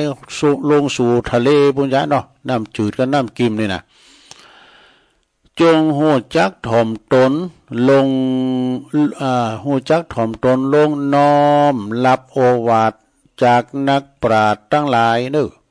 หูจักถ่อมตนน้อมรับจึงมีญาณปัญญากว้างขวางยิ่งใหญ่เนี่ยเย่อหยิ่งถือตัวดื้อถือตัวดีดื้อด้านคือการสงวนรักษาความโง่ นะอยากเจริญก้าวหน้าก็ต้องอ่อนน้อมรับการคัดเกลาโดยความเคารพนี่อยากได้ดีต้องน้อมรับการฝึกฝนตนโดยความอดทนนี่ความรุ่งเรืองต้องยินดีรับคำประวัติรับคำกระนาบจากครูบาอาจารย์นี่บ่มีไผที่จะดีมาตั้งแต่ต้องปอต้องแม่นะก็จะดีจะได้ดีเฉลียวฉลาดด้วยการศึกษาเห็นหูฝึกฝนทั้งนั้นแหละรับโอวาทใดก็บ่สู่รับโอวาทธรรมเด้อโอวาทธรรมะนี่นะบ่มีอันยังคัดเกลาจิตมนุษย์ได้ดียิ่งกว่าธรรมะนี่นะฝึกฝนอันยังก็บ่สู่การฝึกฝนการปฏิบัติธรรมนี่รับกรรมกันนาบจากไผก็บ่สู่รับจากครูบาอาจารย์ตั้งธรรมนี่โอวาทที่ใดมาประสบพบธรรมของพระพุทธเจ้าเป็นโอวาทประเสริฐแต่พระธรรมนะเพราะว่าพระธรรมจะสามารถเป็นที่พึ่งตีแต่จริงแก่ชีวิตนะผู้ได้ไล่ธรรมก็จะเป็นทุกข์แสนเข็ญหาความสุขบ่ได้นะมีชีวิตอันประเสริฐต้องดำรงโดยธรรมะพระธรรมเป็นที่พึ่งอย่างประเสริฐเน้อเนี่ยธรรมะจาริงสุขังเสตินะผู้ประพฤติธรรมย่อมอยู่เป็นสุขเน้อศรัทธาญาติโยมจบลงไปแต่บทหนึ่งเนี่ยอันนี้ก็เป็นบทความเน้อในหนังสือทิศทั้ง11ทิศที่11นะหลวงพ่อชุมพลพระปัญโยนะหนังสือนี่ก็มีน้ำหนักอยู่เน้อก็เอามาขยายความมาอ่านให้ศรัทธาได้ฟังกันเนาะศรัทธาเนาะบ่ใช่ว่ามาเป็นการมาสั่งมาสอนอ่านให้ศรัทธาได้ฟังนะเป็นหนังสือที่อาจารย์พระครูสุเมธน้อมนับเปิ้นนั้นถวายตุลุงเนาะก็จบลงไปแล้วเนาะตอนนี้ไปตุลุงก็คงจะได้ประกาศข่าวสารงานบุญเฮกาดอกศรัทธาแล้วจะมาตักตังลายศรัทธาที่เปิ้นตักมาตังลายแล้วก็เปิดสายหน้าใหม่ในวันนี้ไผลุกพองแล้วจ้าตื่นมาพองแล้วจ้าไอ้น่ะหนึ่งเข้าเป่าไฟแล้วเกมโตเกมจะไปวัดไปว่าเนี่ยเอาดอกไม้ทูบเทียนเกมไว้แล้วกำดอกไม้ลืมแล้วก็หลงเก็บดอกไม้เขาจะไปเอาดอกไม้ไปวัดเนี่ยเปิ้นขอกับเจ้าของมันก็ดู ขอกับกอไม้กอไม้ดอกนี่นะฮักกิ่งโกลุงมากิ่งกาลาจากต้นหล่นจากใบขาคอเจิญไปนิพพานเสดเจ้านิพพานเสดเจ้า มีกรรมนั่นน่ะเนาะศรัทธาเนาะกันมีกรรมอันนั้นตุเจ้าเขาไม่ได้ว่าอันเอวังโหตุนะปันปอนศรัทธามาโตอันนี้ปันป้อนอันไปหือคุณนั้นเด้อคุณนี้เด้อเนี่ยโวหารแบบนี้เปิดว่าปันป้อนโวหารว่ะก่อนตุลุงมาบทใหม่ผมจะจางเนี่ยไปกินสลากสัมไปเจอของนักเลงนี่พระตังครูเขาตังนักเลงก็ติ้มเลยเนาะมันยืนสินมากะยืนอันเสียนสลากมาตาเนี่ยคนนั้นคนนี้กะผู้รู้อาศัยเครื่องมันดังแล้วเนาะแต่มุมมีปากกับบทใหม่เนาะวางโหดแล้วมันก็เดี๋ยวก็ ยะถายาน้ำเนหูยาน้ำเนยะถาวาลิอันบาลีเนี่ยลืมก็อย่างนั้นก็วันนี้ก็เป็นวันออกวรรษาสถาญาติโยมทั้งหลายตุลุงจะประกาศข่าวสารงานบุญสักหน่อยเนอก็วันที่18ก็คือวันเนี้ยวันพุธเนี่ยนะสถาญาติโยมตักบาตรเทโวโลหะนะที่วัดพระธาตุดอยน้อยก็หลายวัดนะวัดพระธาตุดอยน้อยที่ตุลุงอยู่นี่ก็เชิงบันไดนาคเนอวันพุธนี่ก็6 โมงแล้วก็เริ่มกันนะเนาะหมออิ่มเดี๋ยวนี้ก็ตุลุงก็ได้อยู่ลุมหมดแล้วก็5 โมงก็ลุมบรรลุมผู้ออกรายการอยู่เนอะพวกวันศุกร์นะออกรายการจบรายการแล้วตุลุงก็เตี้ยวลุงดอยไปกะเตี้ยวลุกดอยขึ้นไดนาคไปก็ไปทางลุมบ่มอันนั้นก็วันพุธเนี่ยตุเจ้า108 ตุนเนอตุเจ้าถึงพันเนนในเมตตาบารมีตามหลวงพ่อพระครูสาธุกิจจานันท์เจ้าคณะอำเภอดอยหล่อเจ้าอาวาสวัดพระธาตุดอยน้อยเปิดจัดมาเป็นปีที่24แล้วว่าดูเป็นปีที่24แล้วนะวันพุธนี้ก็ได้รับเกียรติจากทางสสสวสสสจกานี่ท่านในอำเภอโดยนะอันนั้นก็ปากันมาเนี่ยสถานเด้อปากันมาเหมือนกูปีฝนก็ดื่มตกนะ มากินข้าวตุ่มด้วยกันเนาะแม่บ้านดอยน้อยเปิ้นถึงทำข้าวตุ่มพระเจ้าโฮงตานมาเปิดก็มาน้ำชากาแฟที่บ้านของปนปนันค่ำนะปน้อยค่ำเมดีเนี่ยเปิ้นถึงเปิดกูปีหรอโฮงตานนะทางวัดเขาก็จะย้ายตัววันนี้ก็เม่นวันศีลเม่นนั้นตั้งอุโบสถแล้วเนาะเปิ้นฟังสวดปาฏิโมกข์ที่วัดพระธาตุดอยน้อยโดเข้าก็มาเนี่ยออกก็มาเนี่ยเด้อวันนี้ก็ตุเจ้า2 เขตนี้จำนวน50 ตุนไปกันเด้อ3 เขตนี่นะ50 ตุนไปวันนี้ก็มาหมดแล้วงานฟังสวดปาฏิโมกข์แล้วก็คุ้นโตคุ้นต่างไปยายเนอสถานเนี่ยผู้ก็เขาก็มาต่างวางไปมาก่อนก็ต่างวางไปเลยๆนะจนสุดพุ่นน่ะเด้อนะก็ขอเล่นเชิญมีหลายวัดเนี่ยหลังจากวัดพระธาตุดอยน้อยแล้วหลวงพ่อเปิดก็จะแจกของดีด้วยเนอะวัตถุมงคลกูคุ้นอ่ะถามว่ามายายแถวนะยายแถวก็แจกไปตามแถว บ่เท่าแต่นั้นก็จะมีวัดเกตกาลามเนอะในโหในเวงพุทธเจียงใหม่ในเมตตาบารมีธรรมหลวงพ่อพระครูสันติเจติยากรเปิ้นก็จัดกุปีเนอพระสงฆ์จำนวน29 รูปด้วยกันนะที่วัดเกตกาลามไปอยู่ในบริเวณกลางเวงเจียงใหม่ก็ไปกะหันเนอ ท่านมหาวิษณุก็จะมานะที่วัดเกตกาลามเนาะแล้วก็หลายที่วัดฝายหินโดยมชประกอบจัดกุปีในเมตตาธรรมอาจารย์ท่านพระครูสมุวิโสวัตวรกิจโจเนออยู่ทางกลางเวียงเชียงใหม่ทางไก่ที่ได้ก็ไปที่หันโพดไปทางปุ่นไปทางวัดพระพุทธบาทอุดมนำบ่อสาววาประกอบจัดกุปีนะหลวงพ่อพระครูสุจิตานุรักษ์พร้อมด้วยคณะศรัทธาพระสงฆ์ก็หลาย10 รูปเนอที่วัดพระพุทธบาทอุดมเสถาวิทยุเพิ่นบัดดังไปนั่นก็ได้หลายวันละนาตุปีเลินบัดสังเกตบ่พอนี่ ถึงเมื่อคืนก็บัดดังเมื่อวันก็บัดดังแปลงเนอตุปีเลินเนอเมื่อเจ้าเมื่อจีก็ลุงเสกพอระบบมันบัดได้ยินหลายวันแล้วก็ที่วัดสำนักสงฆ์ม่อนปู่อินด้วยเนอม่อนปู่อินก่อนนี้ตำบลยางครามนะในเมตตาธรรมพระประหลัดภพสังวโรตัวปีภพเปิ้นเป็นเลขาเจ้าคณะตำบลยางครามเลยแล้วก็เมตตาธรรมอาจารย์พระครูสถาพรพัฒนารังสี เจ้าคณะตำบลเป็นเก้าเป็นการประจำมาหลายปีแล้วนี่นะพี่น้องตำบลยางครามก็ไปเดติม่อนปู่อินเนอร์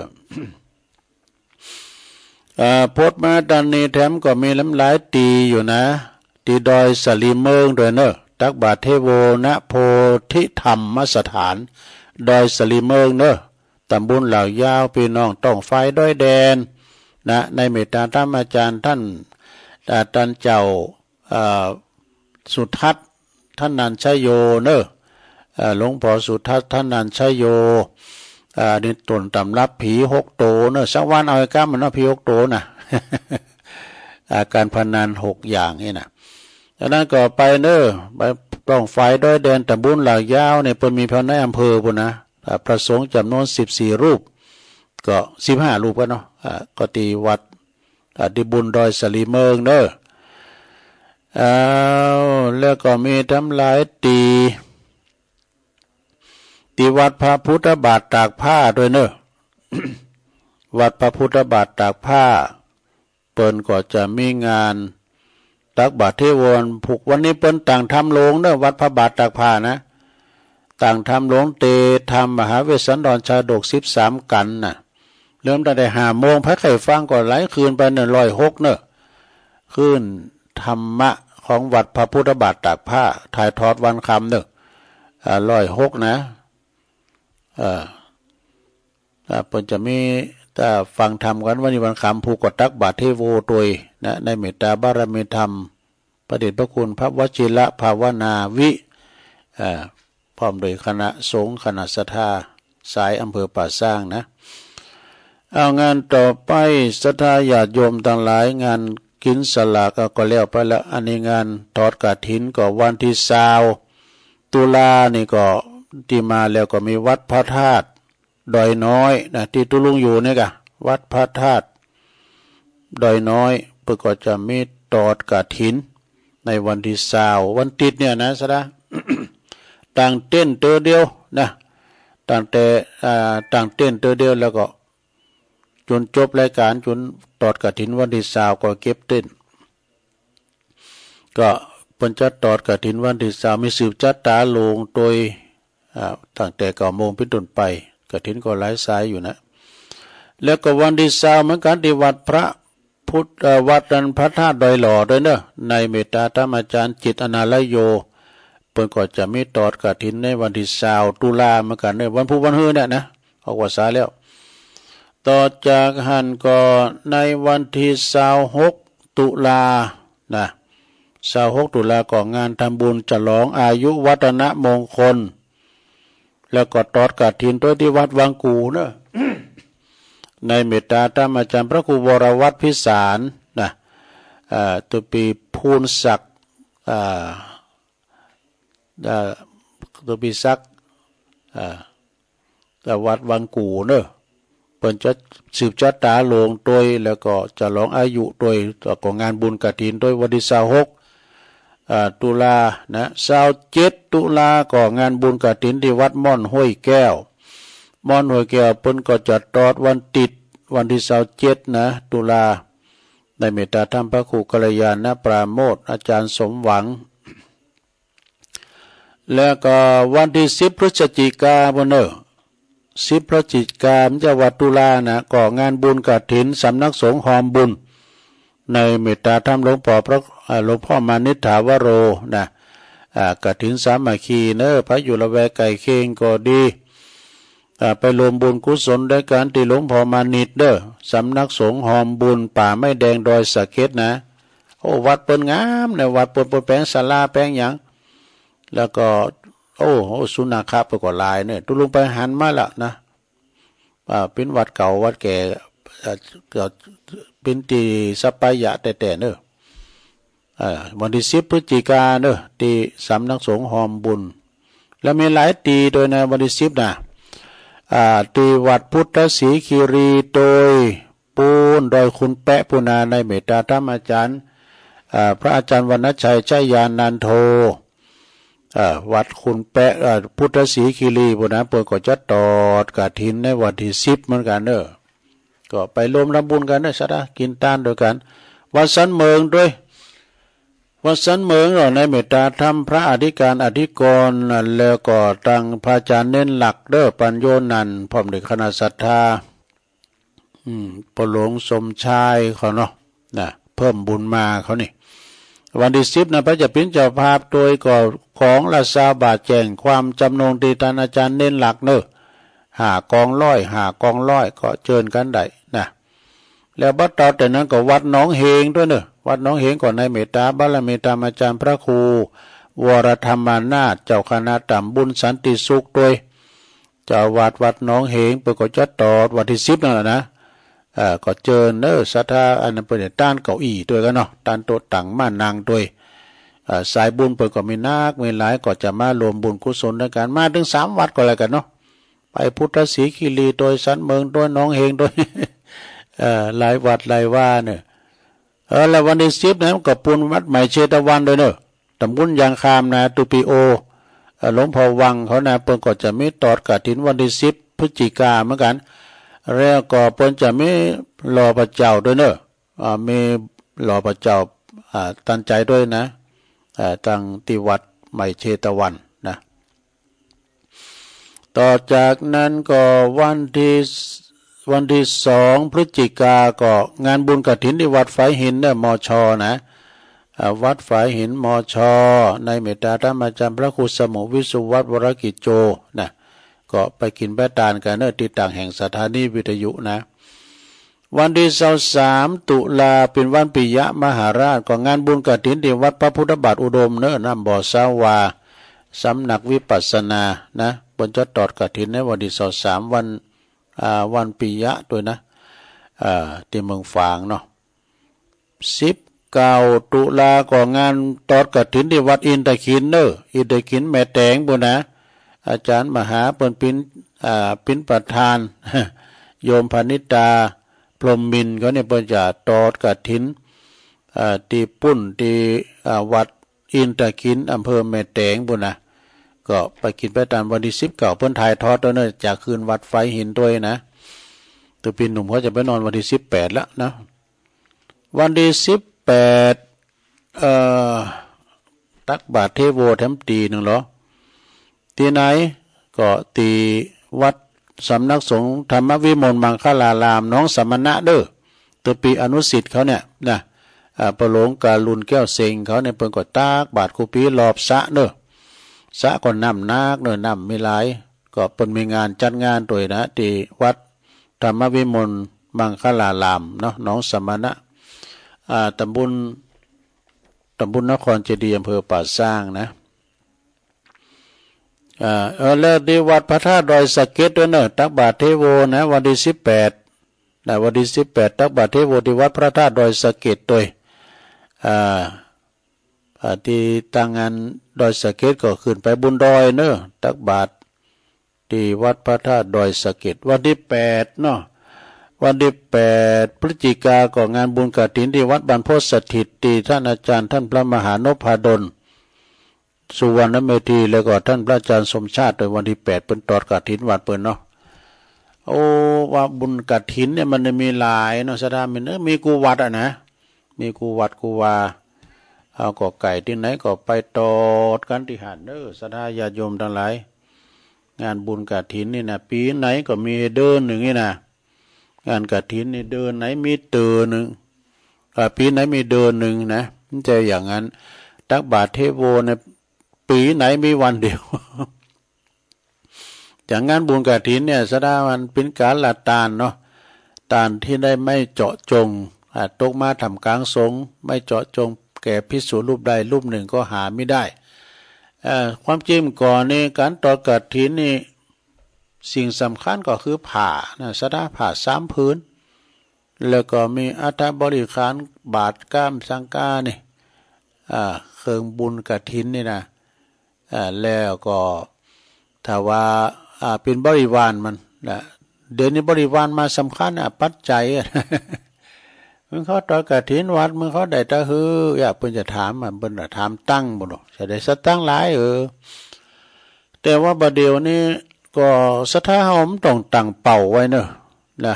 ต้องตั้งเป้าโอ้สถานการณ์บัดนี้ก้าวหันเปิ้นน้ำโถมนี่ก็อินดูอยู่แล้วนะสินเนอร์ปดาโตนะบางท่านบางคนเนี่ยสถาต้องเริ่มตั้งศูนย์ใหม่กันนะไปพอนะท่วมทั้งหมู่บ้านนี่ก็มีนะมันตุกยาขนาดไหนสถาความเคียดก็มีตัวฉะนั้นเฮากินเฮาทานเนี่ยก็ตามก็แล้วแต่หน้าบุญทานแต่แบบเนิ่นหน้าบุญเฮาก็แล้วแต่เจตนาอย่างกันเนาะเอาไปตั้งเป้าว่าจะได้ต่ออันต่ออีเอาอินดูศรัทธาพี่น้องเปิ้นแต่ต่อคือจังมันเนาะ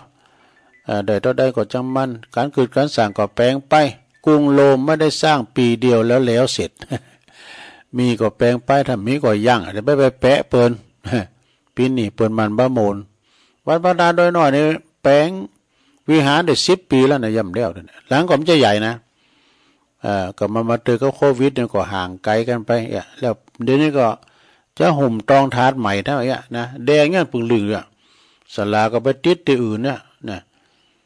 ปิดทองใหม่นะทั้งองค์เลยนะที่วัดพระธาตุดอยน้อยตัวลุงจะลองตักตังลายกับลังเปิดมือถือนี่เนอะนะตักตังลายแล้วเปิดสายหน้าใหม่วันพุกก็จะมาอยู่เนาะสถาญาติโยมวันนี้งานนักเด้อการเมนนี่แล้วก็จะได้คุ้นโตคุ้นต่างไปยายละชมรมสกาย65ตักมาหน้ากลุ่มขึ้นสีขาวแม่ชีจินพานีอู่ทองแม่หลงสายฝนจันกุณะน้องผ่าขาวลายปิงแล้วก็บรรจงกันทวงนำดิบเนอเด่นจ่าปุ่งแก้ฟังอยู่แม่แดงอามพรจังฟ้อนจากเต้นดอกไม้จอมตองเนี่ยยงยุทธมณีวันรับฟังจากปุ้นปนบันบ่อแห้วลำปางเนี่ยแล้วก็มีโยมจากดอยน้อยพัฒนาหนองหานสันทรายแม่จันเลื่อนใสวันนี้มาได้ แม่จันเลื่อนใสอันนี้เป็นจากเวงตาการเนอะเวงตาการแล้วก็มีพงตั้งมั่นตุปีหน่อยด้วยแม่ครูธัญญากศนเจียงใหม่ก็ฟังอยู่แม่อาลีต้นเปาตังสันกำแพงก็ฟังอยู่แม่เซลินทิพย์บุญเลิศฟังจากกรุงเทพอันนี้ปหลวงสุเมธเนอะเดี๋ยวก่อนนะหลวงพ่อปหลวงสุเมธแก่เก่านะฟังอยู่อินตะแก้วฟังอยู่เนอะนะหลวงพ่อจะโทรมาติด บุญส่งจากลำปาง ไหวสารนะครับเนอะและกลุ่มเทพารักษ์23นิกรชัยน้อยนี่ฟังจากน้องหลองเนอะไหวสาตุงครับไหวฟังอยู่เนอะแล้วก็แม่บัวลมมาปินตาแม่บัวลมมาปินตาเนี่ยอยู่น้องสมณะเนอะฟังอยู่เจ้าเดี๋ยวยังไม่เสร็จดีแล้วก็โยมยุพินหอมลาปินน้อยเนอะฟังจากบ้านแม่โยกเนาะชัดเจนดีไฟเห็นชัดเจนดีบารมีวังใจชิดกับไวสาตุปียองสุดหล่อเนาะ ขอบคุณเนอะแม่สมผัดเดี๋ยวก่อนนะครับสมผัดแม่ย่อยสันทรายนะแล้วก็ตุปิชาโดยเนอวัดป่าตานแม่สุทัศน์ดีมูลน้องหานำบ่อหลงแม่สุทัศน์ในแสนผมทุ่งปีนะฟังอยู่เจ้าแล้วก็แม่โยมจากโบกก้างสันกำแพงนะอันนี้ก็คือเป็นศรัทธาที่เปิ่นตักมาตังลายเนาะรูแซงให้เข้ามา2ท่านเนี่ยเจริญปอน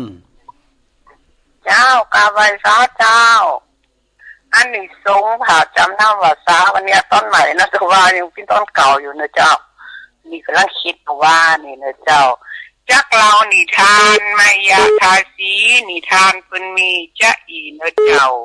มีมนแล้วนะมีมาบอกเราเป็นนิทานเก่าเรามามีนางหนึ่งนั่นตุกอนาถาพอมีมรณากาพลากก็น่าเห็นดูอยู่อย่างลำบากพี่น้องก็หากหายหนนั่งอยู่คนเดียวหากินเล่งตนวันหนึ่งอันคนไปสู่อารามสงสัยแต่เราจึงเข้าไปถามผ่าเลืองดงามคือผ่าวาสานางก่อไข่ตานกับเปิ้นเตนะผ่าจำวาสากับเปิ้นเตเหล่าหันเปิ้นประเคนลูกเป็นตูเจ้าพระทรงองค์เจ้าผ่าจำวาสาเนเจ้าเพ่งเบ่งเป็น3 ตอนเนเจ้าต้องยอวันละกรรมเนเจ้าวันนี้ได้เขียนด้วยสักกรรมเจ้าไอ้สาเจ้าเจริญปอน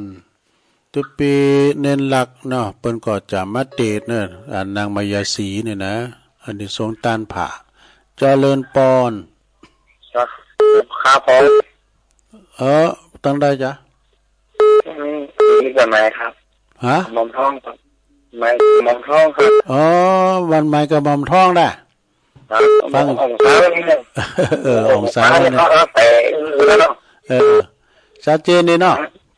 เขาชัดเจนถ้าหมดนั่งองศาเนี่ยเขาใส่แล้วก็องศาก็ใส่วันนี้เนาะโจดีเนอะโจดีเนอะโอ้ยินดีได้หลายต่อพี่น้องยองเหมือนกันนะบันใหม่กับหม่อมท้องน้องกีดีเนาะเจริญปอนมาตรการครับหลวงพ่อไว้สาครับอากาศเย็นดีนะอาจารย์ครับไม่แน่นอนนะกลางวันร้อนเนี่ยกลางวันร้อนอ่ะกลางตอนเช้านี่กลางวันร้อนนี่เย็นนั่นต้องอบตีนเท้าเย็นอาจารย์ไว้สาครับครับผมนมัสการหลวงพ่อครับหลวงพ่อกฤษเนอะเจริญปอนนมัสการวันพระวันกับวารณาออกภาษาด้วยความเคารพครับโอ้หลวงพ่อมานิดโอ้มันวัดนี่มันมี2อย่างนะอาจารย์คือส่วนที่เขาหันมันเป็นวัดเก่ามันเป็นสำนักสงฆ์เก่าเนาะเป็นลวดลายแบบศิลปะตั้งใต้เขาได้เป็นศาลาใหม่งามๆทีนี้ตอนกฐินยาวเงินก็แจกทั้งหลายไว้สร้างวิหารเนอะลุงเนอะโอ้เป็นแต่แปลงวิหารครับเดือนพฤษภาเหมือนที่เขาลงกันปีแรกไปซื้อนะพฤษภาได้ปีนก็ได้สำเร็จไปหลายอย่างลุงผมฟังเทศตะกี้นี่นะคนเขาเนี่ยจะบ่มีความโลภถ้าเกิดขึ้นแต่ใดไม่แต่ใดมันจึงบอกมันไปหน้าจะได้ท้องเขาฟังแล้วก็โคตรหัวใจจะได้ว่าโลภถึงขนาดนั้นนะเขานี่มีสัก6 ล้านจะแต่งวิหารงามๆวัดพระธาตุโดยน้อยมั้งเนาะไว้สาววัดสุวรรณออกภาษาเนอะบุญรักษามันผูกใส่บาตรเทโวโลหณะพระธาตุโดยสเกตวัดพระธาตุโดยน้อยวัดดอยปล่อยนกตำบลแม่ปงอนุโมทนาสาธุพระธาตุญาติโยมที่ลูกเจ้าเจริญปอนสาธุวัดพระธาตุดอยปล่อยนกด้วยเนอะที่หลวงพ่อมานิดเขานะไก่ที่ไหนก็ไปหันได้ลงเนอะเจริญปอนเจ้ากับพระสาเจ้าทุลุงแม่สุเกียวศิลปรสิทธิ์อปนงละปุนเด้อได้ฟังทุลุงตั้งเมื่อตี 3เข้ามาแล้วนะเจ้ากับไหว้จ่าเด้อทุลุงคนฟังกันนักกันหลายนะทุลุงเจ้าวันนี้ก็เป็นวันออกพรรษานะเจ้าทุลุงเจ้าฟังทุกตนทุกองค์เด้อเจ้าเด้อตุลุงเจ้ากับไหว้สาธุเด้อตุลุงเจ้าศรีลาพรนะศรีลาพรนี่ก็บันหงเนอะอันนี้นะเจริญปอนไหว้สาครับตุลุงโอ้หลวงอันนี้ป้อนั้นประเสริฐเนาะครับฟังอยู่ตลอดเลยตั้งแต่3 โมงแล้วนะครับยังชัดเจนเนาะเดี๋ยวผมมีอย่างรบในก่อนที่เขาเนาะชัดเจนดีเนาะพี่น้องบันไกลเนาะครับฟังธรรมตีเทศดีอย่างมันกระตึงมันสระประโยชน์เนาะอันคนว่าแสงเทียนสว่างตาแสงท้องใจท้องใสข้างหน้าเนาะฟังธรรมอยู่ในจิตใจแล้วมันก็จะเลยเรื่องนี้ครับเนาะไม่ได้ขอบคุณวันครับวันนี้วันพระวันศีลไงวันภาษาเนาะของตุลุงอยู่ดีมีชุกนะครับเด้อเป็นลูกใส่กับลูกกับหลานไฟครับสอนกันเด้อปอนนี่ก็ตอบสนองปนนานด้วยเด้อครับเจ้าภาพดีเด้อตุลุงเป็นห่วงครับปอนนั้นสุวรรณล่ะปอนนั้นจันทร์ศรีสุวรรณสบายดีเนาะปอนนั้นจันทร์เนาะ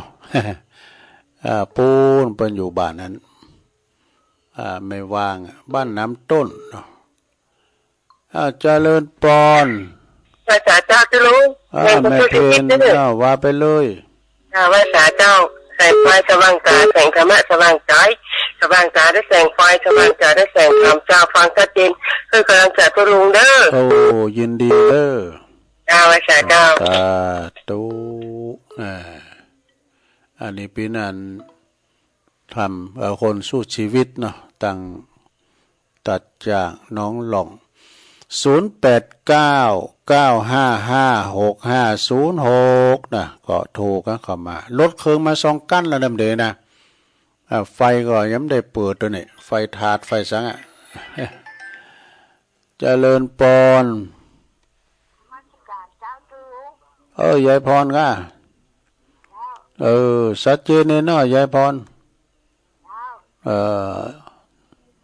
โทมไปวัดเดี๋ยวไม่ได้เปิดอนันตกรรมเปิดลำโพงเจริญปอนธรรมท่านพระคุณเจ้าด้วยความเคารพอย่างสูงยิ่งครับท่านเจ้าพ่อหนาน่ะเอาเลยวันนี้ได้ฟังธรรมะก่อนใกล้แจ้งของท่านพระคุณเจ้าก่อนจะได้ไปวัดไปวาสร้างความปิติปราโมทย์แก่กัลยาณมิตรกัลยาณธรรมทุกท่านนะครับก็มีจิตใจเบิกบานสิ่งที่มันแล้วมันละน้ำก็โป้นไปละดังนี้ต่อไปก็ได้ชีวิตใหม่ในต่อสู้กันโดยน้ำธรรมคำสอนก็กับผมมีความเชื่อมั่นว่าญาติธรรมทุกท่านทุกคนนะครับมีธรรมะอยู่ในใจแล้วก็ท้อแท้บ่ย่อท้อจงอาศัยธรรมะของพระพุทธเจ้าเป็นยารักษาใจอย่างน้อยเราก็มีชีวิตอยู่ต่อสู้กันต่อไปนะครับขอครับใบสาท่านเจ้าและความเคารพครับคติธรรมคำสอนที่ท่าหอนสอนใจในวันนี้ก่อนที่จะไปวัดไปวาอยากจะทำทุกท่านคงจะไปวัดเนอะจะไปเหมือนคนเอาคนแก่บอกว่าโอ้ภาษาขำก้นเนอะคำว่าขำก้นคือขำอกขำใจคนไปเอาไม่ได้ไปอันนี้ก็ขอทุกท่านทุกคนนะครับแต่ออกภาษาลาพระเจ้านั้นมันเป็นคำอู้สมัยพุทธกาลที่เวลาพุทธเจ้านะคือท่านสาวกอรหันตาเวลาพุทธเจ้าเพื่อจะไปโปรดไปสั่งไปสอนแก่เวนยสัตว์ทั้งหลายออกภาษาแล้วจำภาษาแล้วก็ลาพระเจ้าเพื่อจะไปสั่งสอนแต่ว่าเฮาเอาเปิ้นมาใจโดยที่เฮารู้ความหมายว่าที่จริงเฮาก็ยังอยู่กับวัดกับวาเฮาตลอดนะครับกราบไหว้สาท่านเจ้าและความเคารพอย่างสูงยิ่งครับกราบไหว้สาครับนี่อันนี้เป็นคำหูนะโยมเด้อพระอาจารย์ปนันสายญาณนี่เปิ้นถวายความหูเด้อเนี่ยตุลุงก็ย่ำหูเนี่ยเอาสาระพระเจ้าเนี่ยขอบคุณวันนั้นเด้อวันนั้นสายญาณจากปูนดอยสะเก็ดสลับปีนะสลับปีเปิ้นก็มาหือขอคิดแล้วก็ขอบคุณเด้อมาหยอดกำลังใจให้ตุลุงทุกครั้งนะเป็นนักปราชญ์บัณฑิตทำทันหนึ่งเด้อมามาจาหือสถานได้ฟังมาทำลายในเมืองฟังกันเนี่ยเจริญปอนเจ้าสาธุเจ้าท่านนานยังฟังอยู่เด้อแม่จังสีฟังที่ไหนฟังทางเฟซกะฟังทางไลน์กะฟังทางเฟซสถานีเพิ่นบ่ดังนะสถานีเพิ่นตัวลุงสิขอขึ้นดังบ่ดังอยู่ดังแต่เกิดแรกมาที่เคยฟังคุเตียแม่แต่ฝนตกเลยฝนตกครับหมอยินดีนะเวลาตุลุงจบพอดีหอขอบคุณเด้อกูเสงกูสายตุลุงก็ขอนำรายการจากราชดาไปก่อนเนอะว่าวันนี้ก็ผู้ก็คอยฟังกันผู้ก็มาอยู่เนาะแต่จะล่ำเวลาเพิ่นเนาะโชคดีมีใจเหมือนกันจุคนจุตานเนอจัตตาโลธรรมาวัฏันติอายุวันโนสุขังปะลัง